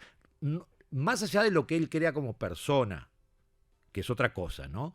Después él dijo que cuando fue presidente de que se había arrepentido de no haberlo votado, pero en aquel momento... ¿Le crees? No le creo, porque los intereses de Lacalle Pou siempre fueron a favor de una élite que representa a la que no puede decepcionar y él vendió su alma al diablo, punto. Y ya está. No tengo rencor con él, lo respeté como presidente y de hecho, porque soy un tipo que me gusta mucho respetar el Estado de Derecho, más allá de que cuestioné, critiqué su gestión, pero independientemente de eso, él salió de la Cámara cuando se votó matrimonio igualitario porque no quiso enfrentarse a votar en no. Y ese cálculo electoral también le favorecía. Y ahí Penades perdió la gran oportunidad. Perdió la gran oportunidad y lamentablemente, bueno, hoy está en un proceso judicial. Cuando la justicia termine con este proceso, podremos hablar. Yo no estoy a favor ni justifico los comportamientos de relaciones con menores, ni pagas, que son las acusaciones que tiene allá la justicia a demostrar y a sentenciar posterior. Lo que sí puedo decir es que no me subo al caballo de los que le gusta la boca floja de acusar a alguien cuando está caído. No estoy de acuerdo con la pedofilia, ni con el trabajo sexual con menores, ni con... No. Si alguien incurre en eso, no juzgo a la persona, juzgo los actos. Y de la misma forma como juzgo los actos... ¿No juzgás a la persona cuando incurre en una práctica sexual con niños? No. Las prácticas son las que se juzgan. Las prácticas son las condenables. La persona sigue siendo persona. Claro, pero la persona es quien... La persona que incurre en acto comete delito. Sí. Pero hay un principio anterior que es aún en ese caso la justicia Sí. te da una sentencia, te hace pagar esa sentencia y después te rehabilita la sociedad. Puede que tú no cambies tu comportamiento, pero persona seguís siendo, ciudadano seguís siendo, aunque tengas privado tus derechos. ¿Vos Y crees yo, que mira, es una práctica enferma tener sexo no con sé, menores? no, creo que es una práctica desmedida. ¿En qué sentido? Cuando hay un menor y un Sí. adulto puede, muchas veces la pedofilia ha tenido posibilidades de acceder a tener vínculos con menores por esa seducción afectiva que tal. ¿Qué es lo que sucede? La Se da sexualidad. mucho en la religión, en los Sí, curas. sí. Por ese cariño, afecto. Por ese cariño y afecto. Pero la sexualidad de un menor está en una instancia que no es lo mismo instancia en la que está la sexualidad de un adulto. Entonces, no hay posibilidades de encuentro, no hay posibilidad de vinculación, Está bien, pero no hay posibilidad de dignificar ningún vínculo. Entonces, la pedofilia, yo no Sí. puedo decir que es una patología, Sí. no hay elementos para eso, pero sí que es un acto que no respeta la dignidad del menor. Y la dignidad del menor debe ser cuidada y protegida por la sociedad. Para eso está el marco Está bien, legal pero y está la justicia para administrar. la persona que incurre en eso, que es un delito y un hecho execrable, Sí. ¿no es una persona execrable? Mira, no, mira, vos sabés que yo esto lo he tenido que reflexionar a partir inclusive, salvando todas las distancias, de la diversidad sexual, de las personas con adicción. Y las personas cometen actos que son indignos, Sí. pero no son sus actos. Todas las personas tienen derecho a cambiar. El nazismo, no El- estamos criticando a los nazis, sino pero los a actos, los hechos. a los hechos que los nazis generaron Y los nazis no. los nazis, la justicia, ¿qué es lo que justo? Al sujeto humano no, condena los actos que ese sujeto realizó No se en condena- desprecio de otro. Ok, una ¿se cosa es la entiende? condena judicial. Sí, La exacto. condena social, ¿no señala a la persona? La condena social señala al hecho que la persona generó. A la persona no. Es que la persona en sí misma, yo- acá tengo que hablar de cuáles son los parámetros por los que yo me muevo. Dale. Yo creo que hay una dignidad humana que es incorruptible. Y esa persona que toma acciones se define por los hechos que hace, ¿no? Aristóteles decía una cosa: somos en potencia, nos desarrollamos en acto. Los actos que una persona genera son los que de alguna manera definen la persona en la que me convierto. Pero la esencia de la persona está convocada hacia la dignidad, ¿no? Y al restablecimiento de la dignidad. Entonces, es lo mismo que pasa con un criminal, con un homicida, sí, el acto es execrable y la acción inspirada que lo llevó también. Pero el sujeto humano en principio no es execrable. Es tu posición, Es no una es la posición, mía. no, yo no estoy diciendo que sea la verdad. Sí, sí. ¿Por qué elijo yo relacionarme desde aquí? Porque esto me da el elemento para no juzgar a nadie. Y cuando yo no juzgo a nadie, puedo echarle la mano a todos. Muchas veces me ha tocado en estos 14 años que como capellán acompañar los procesos de rehabilitación, estar con personas que han cometido delitos gravísimos. Y los delitos son delitos siempre.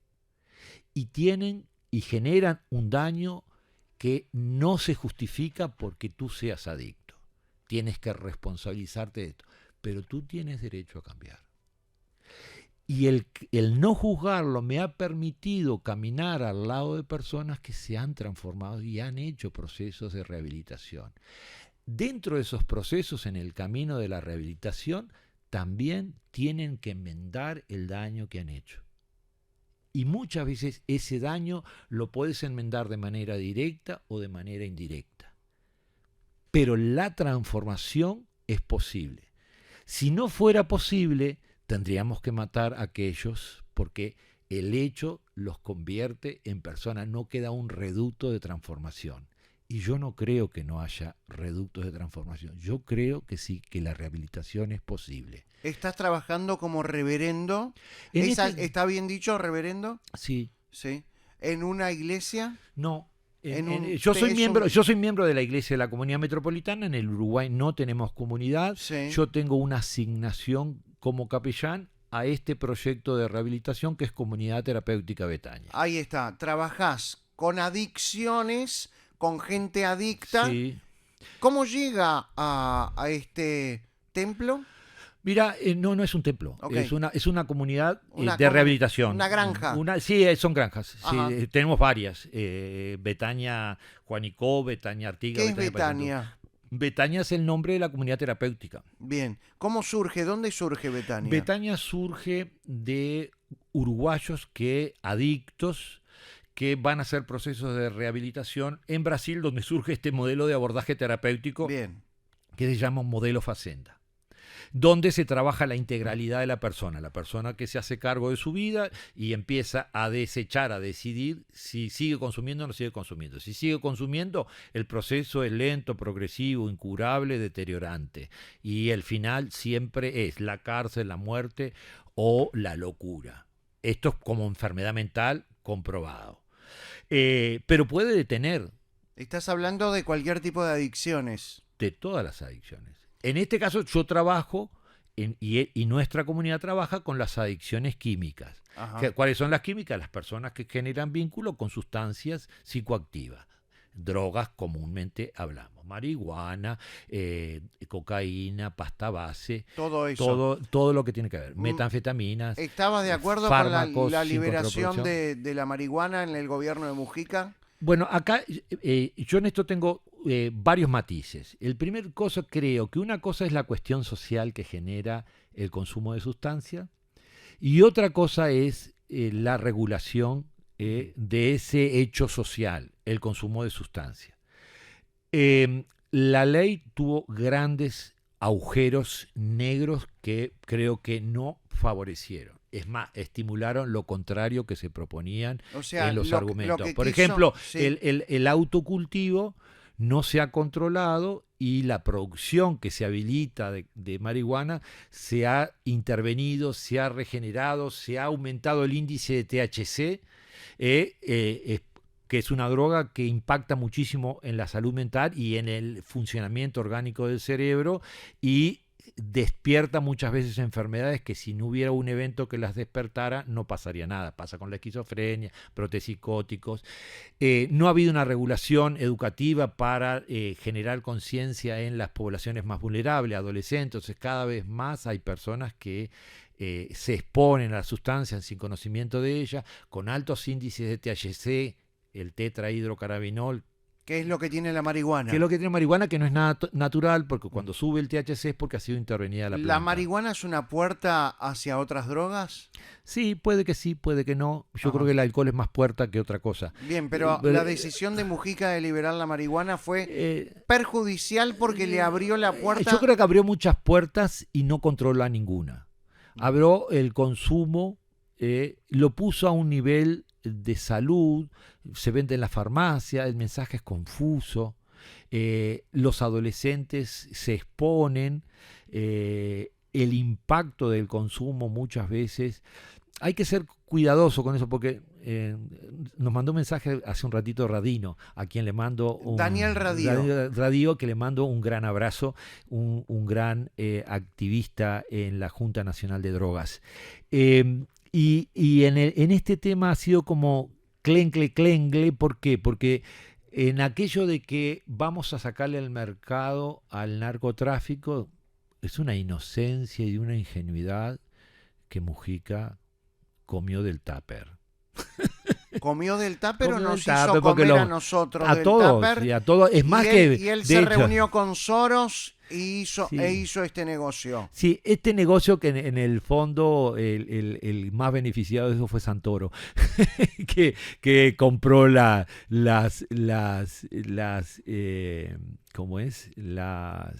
Los derechos y ahí está el negocio hecho y tampoco vino después la coalición y no intervino en el asunto. Es más, aumentaron el índice THC, yo qué sé. No pensaron en la salud mental, no pensaron en la población y la conciencia crítica que necesitamos, porque el consumo de sustancias tiene distintas fases. Recreativo, podés en algún momento ese consumo recreativo para algunas personas, no para todas, para un índice menor, se vuelve problemático y en un momento se pasa del problemático al adictivo, donde la persona ya no tiene control con el consumo. Entonces, en ese pasaje, muchas veces el adicto no es adicto a una sustancia en específico. Puede tener una sustancia que es su droga de preferencia. Para algunos será la marihuana. Por lo general, las drogas psicoactivas y el cerebro de muchos buscan drogas más pesadas que las combinan. El alcohol con la cocaína, la marihuana con las metanfetaminas o la cocaína. En fin, en realidad siempre hay un repollo de muchas cosas en la vuelta, ¿no? Es una ensalada alemana. Entonces, el gran punto en todo esto es que el narcotráfico no se resolvió, se generó una nueva forma de producción de marihuana en exceso de producción que se vende y se comercializa en la clandestinidad y que se exporta. Entonces, y no se controla ni se regula. De hecho, uno puede tener hasta 5 plantas o 6 plantas de producción en el autocultivo, pero esas 5 o 6 plantas, muchos han reproducido la cantidad de plantas, no hay un control de quién tiene tantas plantas, pero lo que pasa es que la producción que la planta hace, que del autocultivo hace, sería para el consumo personal y finalmente el exceso que tiene de producción por la planta, por todas las intervenciones que se hacen a la misma, porque tú pones Mercado Libre y pones marihuana y vas a ver todas las indicaciones de cómo mejorar y calificar. Por tanto, de lo natural no hay nada. Eso es una estupidez, una mentira, una joda. ¿Cómo sentís que la adolescencia y la juventud está viviendo esta época de mucho contacto con las drogas? Creo que vos que trabajás con la rehabilitación de adictos, yo creo que estamos en una zona yo creo que estamos roja. Estamos en una zona roja porque muchos cerebros se exponen. Voy a hablar de la marihuana, que es la que enlentece muchísimo el desarrollo del cerebro adolescente.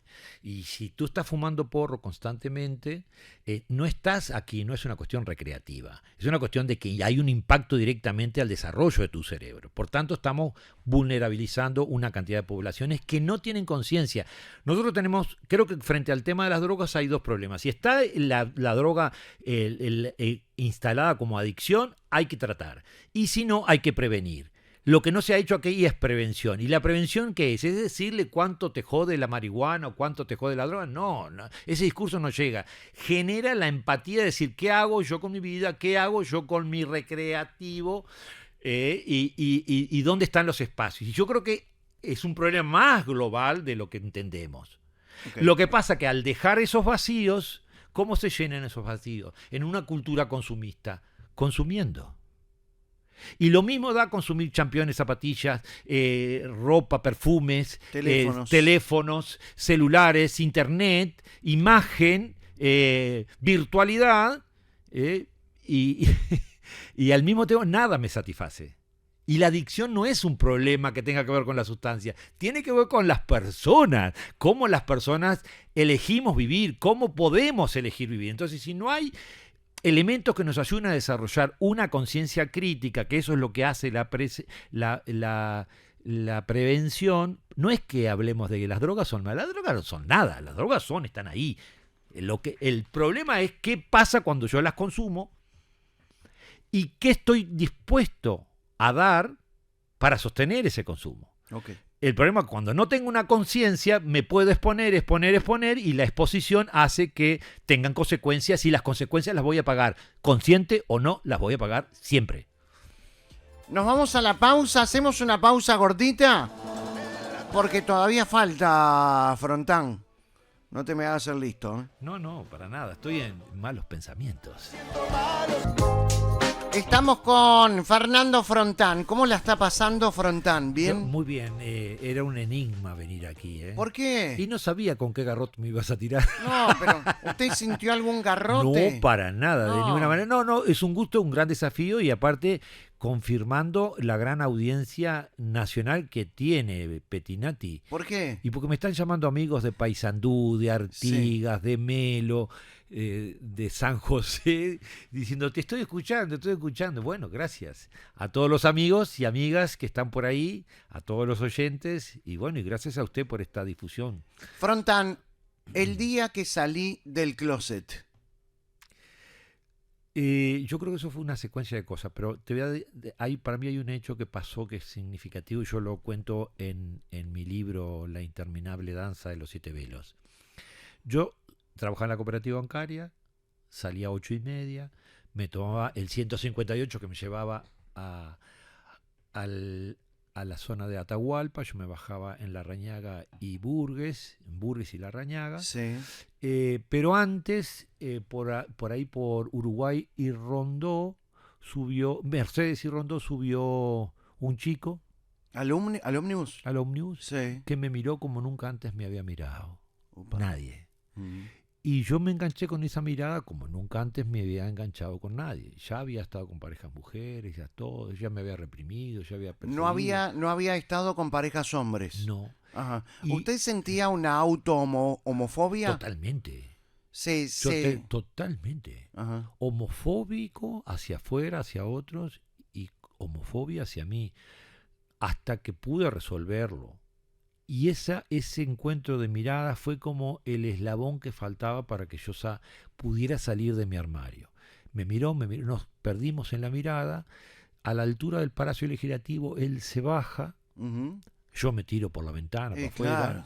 y nos presentamos, nos invitamos a tomar un café y fuimos al Alcará. Y Ahí, allí- a un bar que está cerca que está del ahí en Palacio Yatay, Legislativo. Sí. y General Flores. Y estuvimos charlando largamente, tendidamente, desconstruido. Yo me di cuenta que como si hubiera pasado a un umbral diferente. Ujú. Caminamos, en un momento nos besamos y supe que ¿Usted ya había besado a alguien? no, un le había hombre? mordido el labio de alguien. Claro. hace unos La cuantos- primera vez que besaba a un hombre. La primera vez que besé a un hombre. Ujú. Y sentí que había perdido tiempo.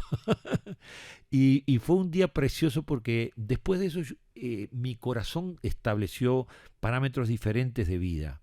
¿Hubo sexo esa noche? No. Hubo como un amor platónico. Porque volado. habitualmente se asocia la homosexualidad con el sexo furtivo y rápido. Sí, y yo varias veces había tenido sexo antes con hombres. Mm. Lo que no había tenido nunca era esta experiencia. Había tenido sexo Sí, con sí, hombres. Sí, bueno, en esos encuentros De fortuitos 18 de julio. Exactamente. Claro. Pero eran cosas como muy bloqueadas porque después había toda una culpa, una persecución interna que terminaba siempre en desprecio hacia mí mismo, ¿no? Entonces, cuando logré realmente poder vivir libremente el sentimiento, me quedé enganchado en aquello que yo no podía creer, que pudiera haber un sentimiento liberador, generador de paz, generador de entusiasmo, de esperanza, de alegría, junto a otro hombre. Pensé que eso era solo un privilegio para los hombres y las mujeres y el encuentro de ambos. O sea que la primera vez que uno tiene relaciones sexuales, como usted ha dicho, con un hombre, no es la vez que se sale del closet. Yo voy a hablar de mí. Yo considero que salí del closet esa vez porque salí entero, no salió solamente mis genitales Ujú. al encuentro con el cuerpo de otra persona. Ahora, salir del closet no es decirlo públicamente. No, hay varias salidas del closet. Ajá. Una salida del closet que es cuando yo me permito ser quien soy y no acusarme de ello. Y otra salida del closet es cuando yo empiezo a vivir como quien soy. Y eso implica muchas veces enfrentarse a las expectativas que los demás tienen de mí. ¿Cuándo dejó de tener miedo de ser homosexual y pasó a ser orgullosamente homosexual? Mira, yo fui a la primera marcha en 1994. Sería la segunda marcha. Y quería ir a la marcha de cara limpia, no quería taparme, no quería nada. Ya había vivido mucho tiempo oculto. Entonces, lo único que ya en mi familia lo sabían, algunos lo habían tomado bien, otros lo habían tomado mal, otros procesaron igual que yo tuve años procesando, o sea que no le iba a permitir a mi familia que no lo hiciera, por Sí. supuesto. Pero el que yo tenía, con quien sentía que tenía que hablar, era con mi viejo, con el flaco. Y entonces le dije, papá, tengo que hablar contigo, ¿qué te parece si almorzamos el sábado? Y porque después iba a venir la marcha y yo quería ir de cara descubierta y sabía que se iba a enterar. Y si no se enteraba, yo sabía que había ido y no había hablado con él. Ujú. Entonces me dice, venite, bárbaro. Fui a donde él vivía, en la Ciudad Vieja. Nos pusimos a conversar, a hablar. Dije, bueno, ¿qué querías contar? Dale, contá. Y le digo, mirá, viejo, te cuento esto. Y le empecé a contar mi historia. Y ese día mi padre siempre me decía, mirá para allá, mirá para el otro lado. No me dijo nada, me escuchó atentamente en un silencio respetuoso y contenedor. Y cuando terminó, hubo una pausa, cuando yo terminé, hubo una pausa, un silencio. Él se levantó, me hizo gesto de levantarme, me abrazó, lloró un poco al lado mío y me dice, yo te quiero como Sofer. Capaz que muchas veces quise que fueras una proyección de mis sueños y expectativas, pero yo te quiero como sos. Y lo que vos estés decidiendo, yo voy a estar a tu lado. Y eso fue una explosión, porque de verdad sentí tanto amor. Si alguno está escuchando y quieren conocer a mi viejo, hay un video de la presentación de mi libro La interminable danza de los 7 vidrios, que yo lo titulé Mi padre me quiere a pesar de que soy gay. Lo pueden buscar en YouTube y ahí van a escuchar a él haciendo el relato de este relato que yo les acabo Pero de él no contar. dijo a pesar de, No, él dijo cómo sos. ¿cómo sos? Pero Hay sí, una gran diferencia. claro, pero ¿qué pasa? ¿Qué pasa? Yo lo viví a pesar de. En realidad, a mí el a pesar de tiene que ver con una consigna que siempre he tenido presente, ¿no? Voy a ser quien soy con, sin o a pesar de. Con familia, sin familia o a pesar de mi familia. Con amigos, sin amigos, con derecho, sin derecho o a pesar de los derechos. Lucharé por ellos. Y fue el paso que hice después. No que era tal la rebeldía que despertó este acto de amor tan profundo que no pude hacer otra cosa que saltar a la lucha por los derechos, que fue medio loco, porque aventurero y cuando quise acordar estaba sentado en un programa de televisión diciéndolo abiertamente, ¿no? Y eso trajo costos. ¿Cómo reaccionó el público cuando abiertamente... Hubo de todo, curiosamente, mucha gente heterosexual me brindó apoyo incondicional. Uh-huh.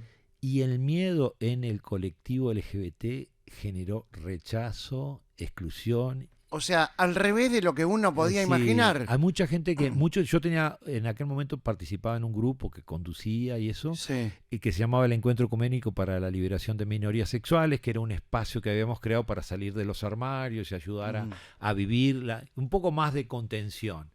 Y ese grupo, claro, mi visibilidad les explotaban sus procesos de visibilidad Claro, no me quiero juntar con este que no, es un queme. dejaron de invitar muchas veces a cumpleaños y cosas así. O sea que el Y mucha gente que me cruzó la calle y que Sí. no. Y el heterosexual se comportó hasta Claro, incluso claro, sí, mucho- había como mucho más solidaridad. Ujú. Que creo que Empatía, ¿no? Sí, obviamente viví en esos primeros años Ujú. varias situaciones de odio, incitación al odio, ¿no? Sí. Me gritaban de todo, pero ¿Y en el trabajo? bueno, en el trabajo yo trabajaba en la cooperativa, trabajaban atendiendo al público en el Sí. departamento de crédito y a los pocos días la jefe de personal me llamó y me dijo, mira, tenemos un puesto para vos en la, En el fondo. en la gastronomía Sí. y vas a entrar a las 5 de la mañana y vas a salir a la 1 de la tarde. Uh. Y la cooperativa salía a la abría a la 1:30. O sea, Ajá. no tuve acceso al contacto Lo con el pueblo. Me escondieron. escondieron. No me echaron, Ajá. pero me escondieron. Después yo les hice la trampa porque soy activista. Y después les hice todo. Yo estaba muy metido en el sindicato, participaba, y entonces en un momento se quería ampliar la unión. A partir de dar los derechos de las parejas que no estaban formalmente casadas, poder tener los derechos de parejas y de familia, ¿no? Sí. El hogar constituido y todo ese tipo de premios que se da. Entonces, cuando se hizo, nosotros aprobamos el convenio y no se explicitó los vínculos de pareja, si eran heteros o homosexuales. Entonces, en aquel momento yo ya estaba en pareja con mi primer compañero, Roberto, y presentamos el hogar constituido. Entonces, no tenían argumento para dármelo, pero querían echar para atrás el Sí. convenio. Y avanzando en eso, yo, participando de organizaciones internacionales, como siempre lo he hecho, dije en Uruguay, la cooperativa bancaria ha firmado un convenio colectivo donde reconoce a todas las parejas que están en un estado que no es formal de pareja y dan el hogar constituido. Entonces di el mail de la cooperativa bancaria y empezaron a caer mail de organizaciones internacionales, le dieron un rango de ubicación por ser la primera organismo o institución que reconocía derechos de personas del mismo sexo. Entonces fue tanto la repercusión internacional y pasó a estar en el rango de las empresas friendly, no sé cuánto, que no Sí. pudieron negármelo y tampoco pudieron decir lo contrario, porque implicaría un rechazo total, y de hecho en Uruguay fueron la primera organización, la institución que reconoció derechos de personas del mismo sexo. Una trampa que hice, pero bueno, picardías de la vida. ¿Qué se siente haber caminado por 18 de julio sin poder darle la mano a su pareja? Porque así caminaban, ¿no? Sí, vos sabés que a mí, yo después tuve en este tiempo de visibilidad y de expresión y de libre expresión, siempre me costó mucho posterior a eso manifestar mis afectos. Públicamente. Y esto tiene que ver con una cantidad de cargas que llevé adelante de autorrechazo y todo eso. Siempre viví, principalmente con mi segundo compañero, que estuvimos 11 años con Andrés, viví una reserva íntima de mis afectos. Los grupos más cercanos, en lugares más contenidos, pero no esto de salir a la calle. Hoy Bueno, veo a las gurises, sí. me encanta. Esa era la pregunta. ¿Qué Sí. se siente haber caminado por Ahora, 18 sin poder dar la mano a una pareja homosexual y terminar desfilando en el Día del Orgullo Gay? claro, y las primeras marchas eran guerrilleras, ¿no? Ah, Eran así, de arremeter. Pero ahora, a mí me encanta ir a la marcha mezclamente la gente y ver esta gurizada. Y dije, qué bueno estoy pudiendo ver los frutos de haber sacrificado una cantidad de cosas para que hubieran posibilidades de vida diferentes, ¿no? Cuando los gurises, a mí me gusta mucho la Rambla, vivo cerca de la Rambla y bajo a caminar por la Rambla habitualmente y veo los gurises y gurisas que pueden expresar sus afectos y que van tranquilos. en el Uruguay, quien es heterosexual es respetuoso, es Yo creo que, prejuicioso, yo no, el uruguayo, es homofóbico. yo no me atrevo a decir, creo que la cultura uruguaya y nuestra idiosincrasia, que ha tenido siempre que tener una convivencia de muchos migrantes y hemos desarrollado una cultura de tolerancia, lo que no quita que haya gente que sea principista y te odie, tradicional, pero son los casos menores. ¿Hay crímenes de odio? Sí. Hay personas que no marquen, pero por lo general son hechos aislados, no no es una institución Organizada. establecida. Ahí hecho al lado hay grupos, los mataputos, yo que sé, en algún momento. ¿Cómo? Los mataputos, que fueron grupos. ¿Te acuerdas cuando había algunos ¿Existía acá en Uruguay Sí, eso? claro, sí. Habían grupos que salían en unas camionetas y pegaban y golpeaban a las personas que estaban en situación Sí. de calle. Ajá. Una expresión de aporofobia bastante jodida. Hubo un tiempo donde hubieron mataputos, que salían lo mismo y principalmente ese palo lo recibieron las compañeras trans, Ujú. y que estaban más en situación de calle, ya porque algunas de ellas ejercitaban la prostitución. Hablando de trans, ¿Romina Celeste le hizo daño al colectivo? Romina Celeste se hizo daño a sí misma. Y entre otras cosas, es una mujer trans fruto de la transfobia. Es curioso porque todo su discurso fue como de mucho odio, de mucho resentimiento, de hacer justicia por mano propia. Y creo que todo es parte del mismo proceso de contexto. Amén de que el movimiento no funciona por individuos, funcionan por acciones colectivas y las acciones colectivas han superado. Hay algunos que tienen su minuto de gloria en las redes y son influencers. ¿Qué es ser influencer? Está bien, pero Romina Celeste Romina Celeste fue tomó demasiado sí, tomó, vuelo pero y dentro del... no estaba relacionada no con estaba el... el movimiento, no estaba en el movimiento porque de alguna manera lo colectivo no es lo que le Mm. motivaba a ella, lo que le motivaba a ella y creo que le su motiva protagonismo personal. protagonismo exclusivo, personal. Michelle Suárez, que fue legisladora, Michelle Suárez le para hizo mí daño no, a Michelle Suárez le hicieron mucho daño, entre ellos el Partido Comunista. Creo que Michelle Suárez fue una gran mujer trans y a su vez también Estamos hablando de una mujer trans que era legisladora. Sí, que Por el llegó Partido Comunista, ¿no? Sí, exactamente. Y Por creo eso, ahí que, voy. que en realidad las acusaciones y los delitos por las cuales fue borrada el mapa fue una trampa bien típica de derecha. Porque el Partido Comunista que se subió al carro y la subió a ella, a ver, vamos a hablar antes de todo el episodio Senado y Sí. todos los comportamientos de ella en cómo se manejaba en sus actos cívicos y civiles y profesionales. Michelle Suárez, el código de familia en el Uruguay era de 1800 y pico. Nadie había podido hacer nada. Cuando estuvimos en la ley para generar la ley de concubinato notorio y estable, no se podía porque tocaba una ficha y hacía caer otra cosa del puzzle. Michelle Suárez, en su gran capacidad intelectual, hizo un proyecto que transformó el concepto matrimonio en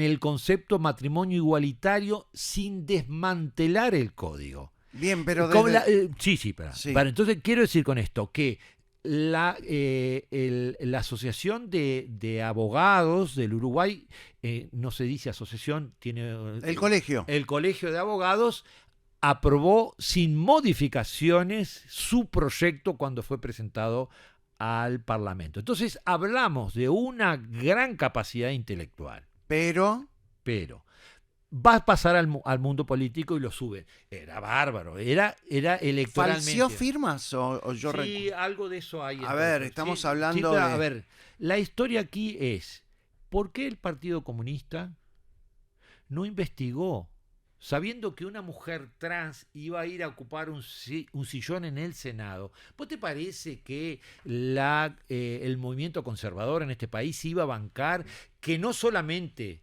fuera a ocupar una banca en el Senado, sino que a su vez fuera una mujer trans con un altísimo nivel académico?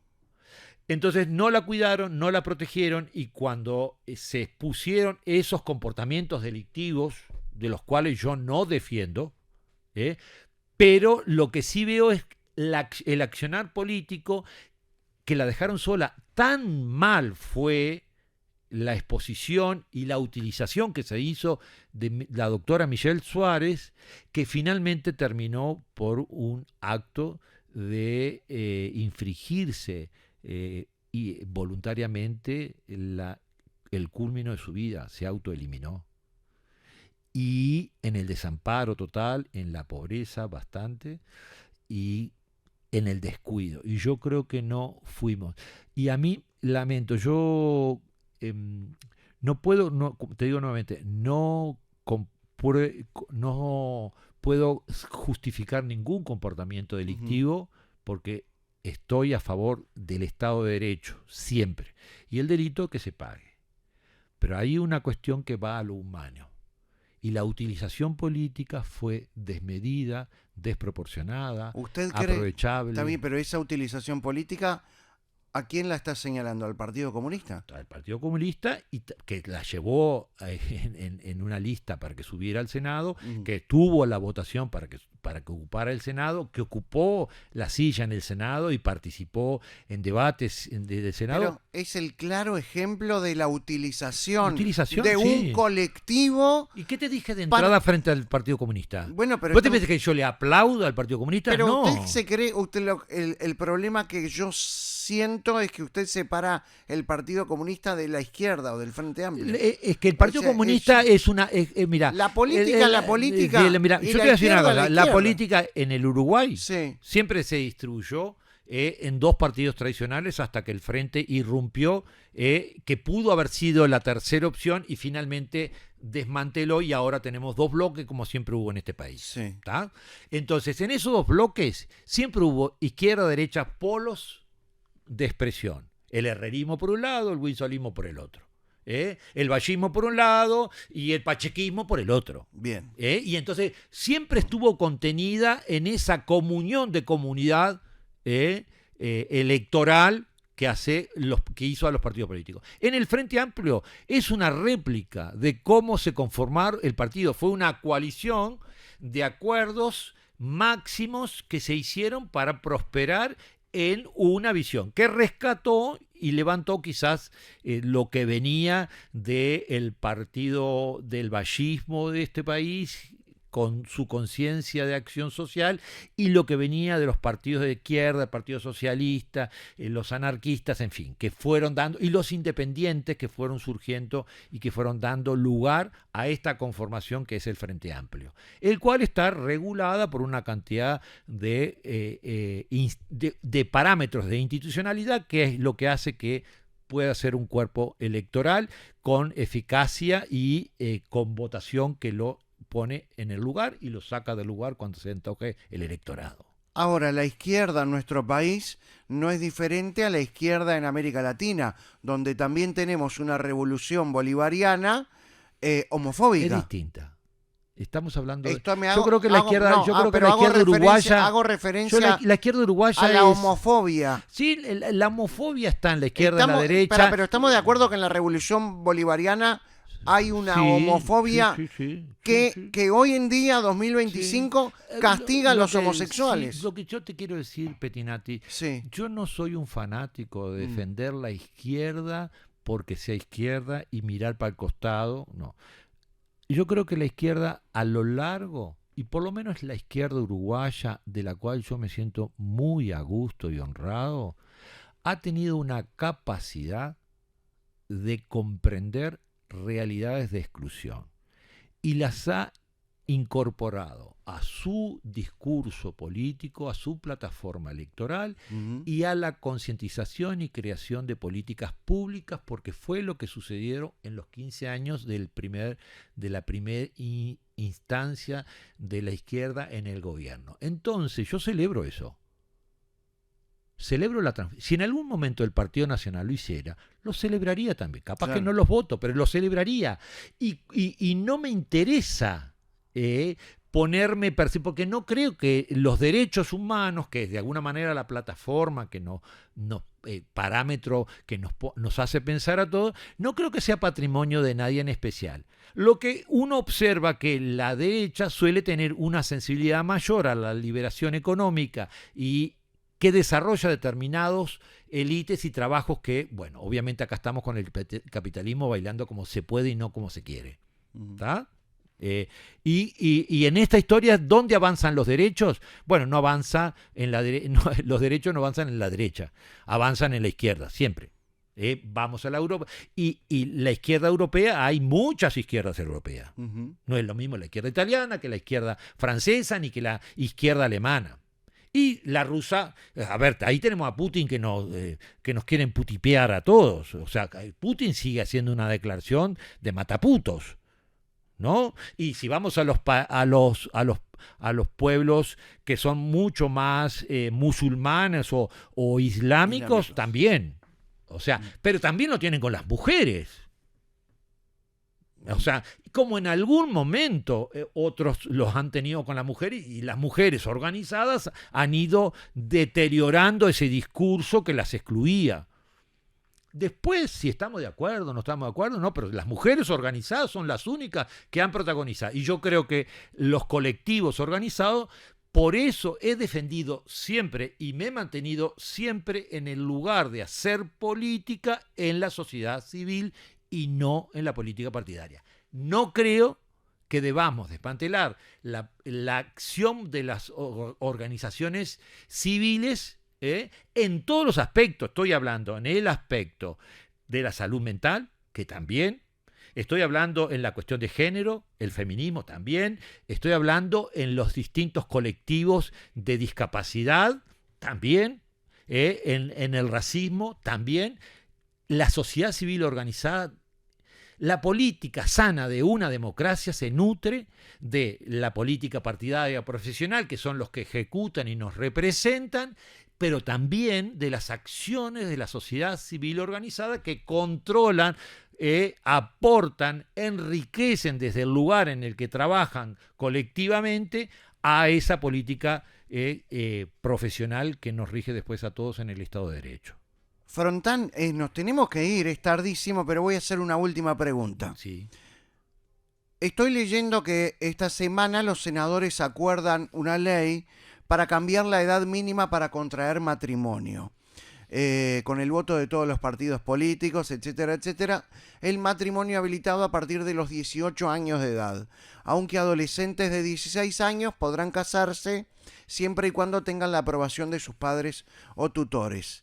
Sexualmente hablando, un niño de 12 años considera que puede tener claro cuál es su sexualidad en el caso de que quiera cambiar su sexualidad.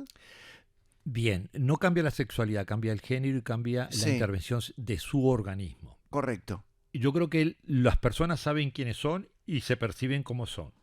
¿A partir de qué edad? Desde niños. Hay niños que ya tienen el género bien claro y definido siendo menores, infantiles. De hecho, las niñas... ¿Le pasó a usted? No. Pero sí, no quiere decir que no me haya pasado a mí, no soy el ombligo del mundo. Pero sí soy testigo de que ha pasado y hay mucha investigación sobre las infancias y la diversidad sexual en ellas. Lo que la sociedad tiene que hacer como responsable y cuidadora es acompañar esos procesos, dándose los elementos que sean necesarios para que las personas vayan encontrándose a sí mismas y desarrollándose. En la ley trans integral, en ningún momento se le da la potestad a un infante o a un adolescente de resolver procesos que tengan que ver con lo que no se puede volver atrás, tomar acciones que no se puedan volver atrás. De hecho, eso sucede posteriormente. Hay procesos de hormonización en algunos casos que están habilitados, pero está todo custodiado por el proceso, con el cuidado de lo que implica un proceso. Pero un chico de 12 años puede tomar hormonas. Un chico de 12 años puede tomar hormonas si está luego de hacer un proceso. Un proceso de acompañamiento y si puede tomar hormonas, no son procesos irreversibles las hormonizaciones. Las hormonizaciones simplemente son intervenciones que ayudan porque muchas veces la sociedad se escandaliza y se arranca los pelos porque dice, ay, que se van a matar, que no sé qué, y se van a cambiar y después se van a arrepentir y que son adolescentes. Sí, es verdad. Pero un niño, un adolescente, también tiene una percepción de sí mismo y tiene una angustia acumulada cuando no se puede ver cómo es o cómo se percibe. No es que salió una campaña publicitaria por la tele o por la radio y yo quiero cambiar de género por eso. No, mijo.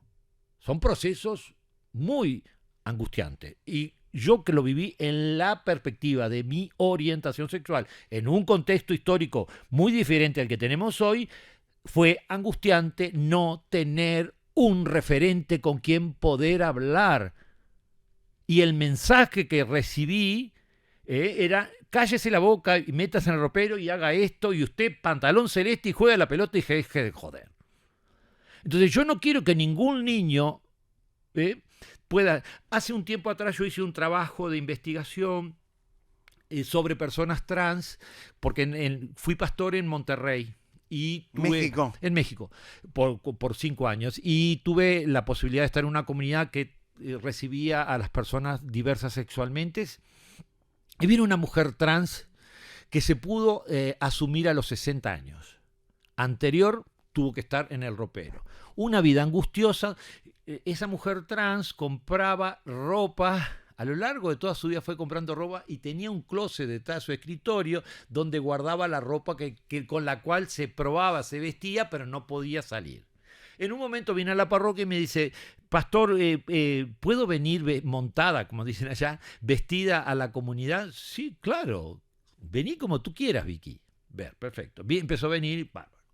Al poco tiempo conocí a un chico, no me recuerdo su nombre ahora, pero era de California del Sur, y los padres habían acompañado a ese niño que empezó a manifestarse su transición desde muy chico, y los padres lo acompañaron, lo contuvieron, le dieron espacios, le permitieron ser.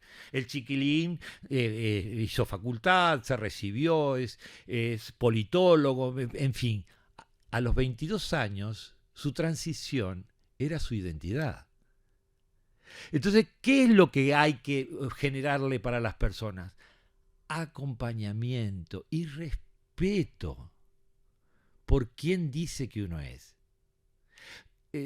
Hablamos hace un ratito, Orlando, y tú me decías de tu raíz cultural judía.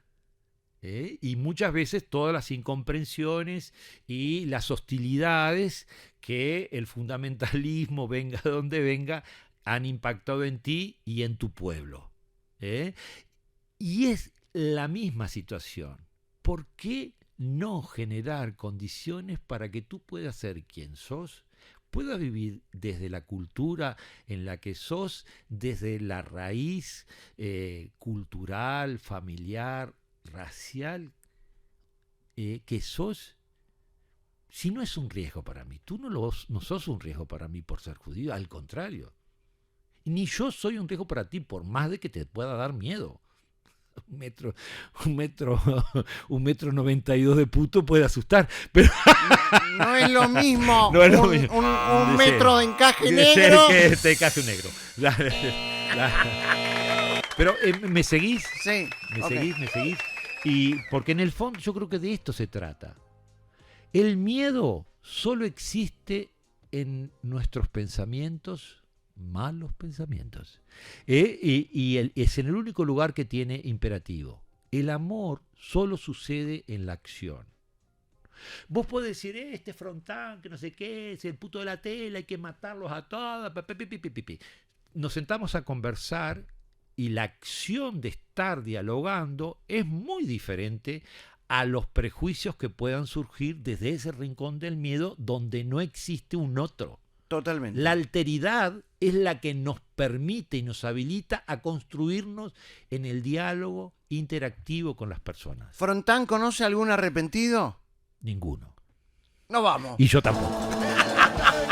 Chao, hasta mañana, gracias, Frontán. Un gusto. Vaya Gracias. por la sombra, Sí, espero.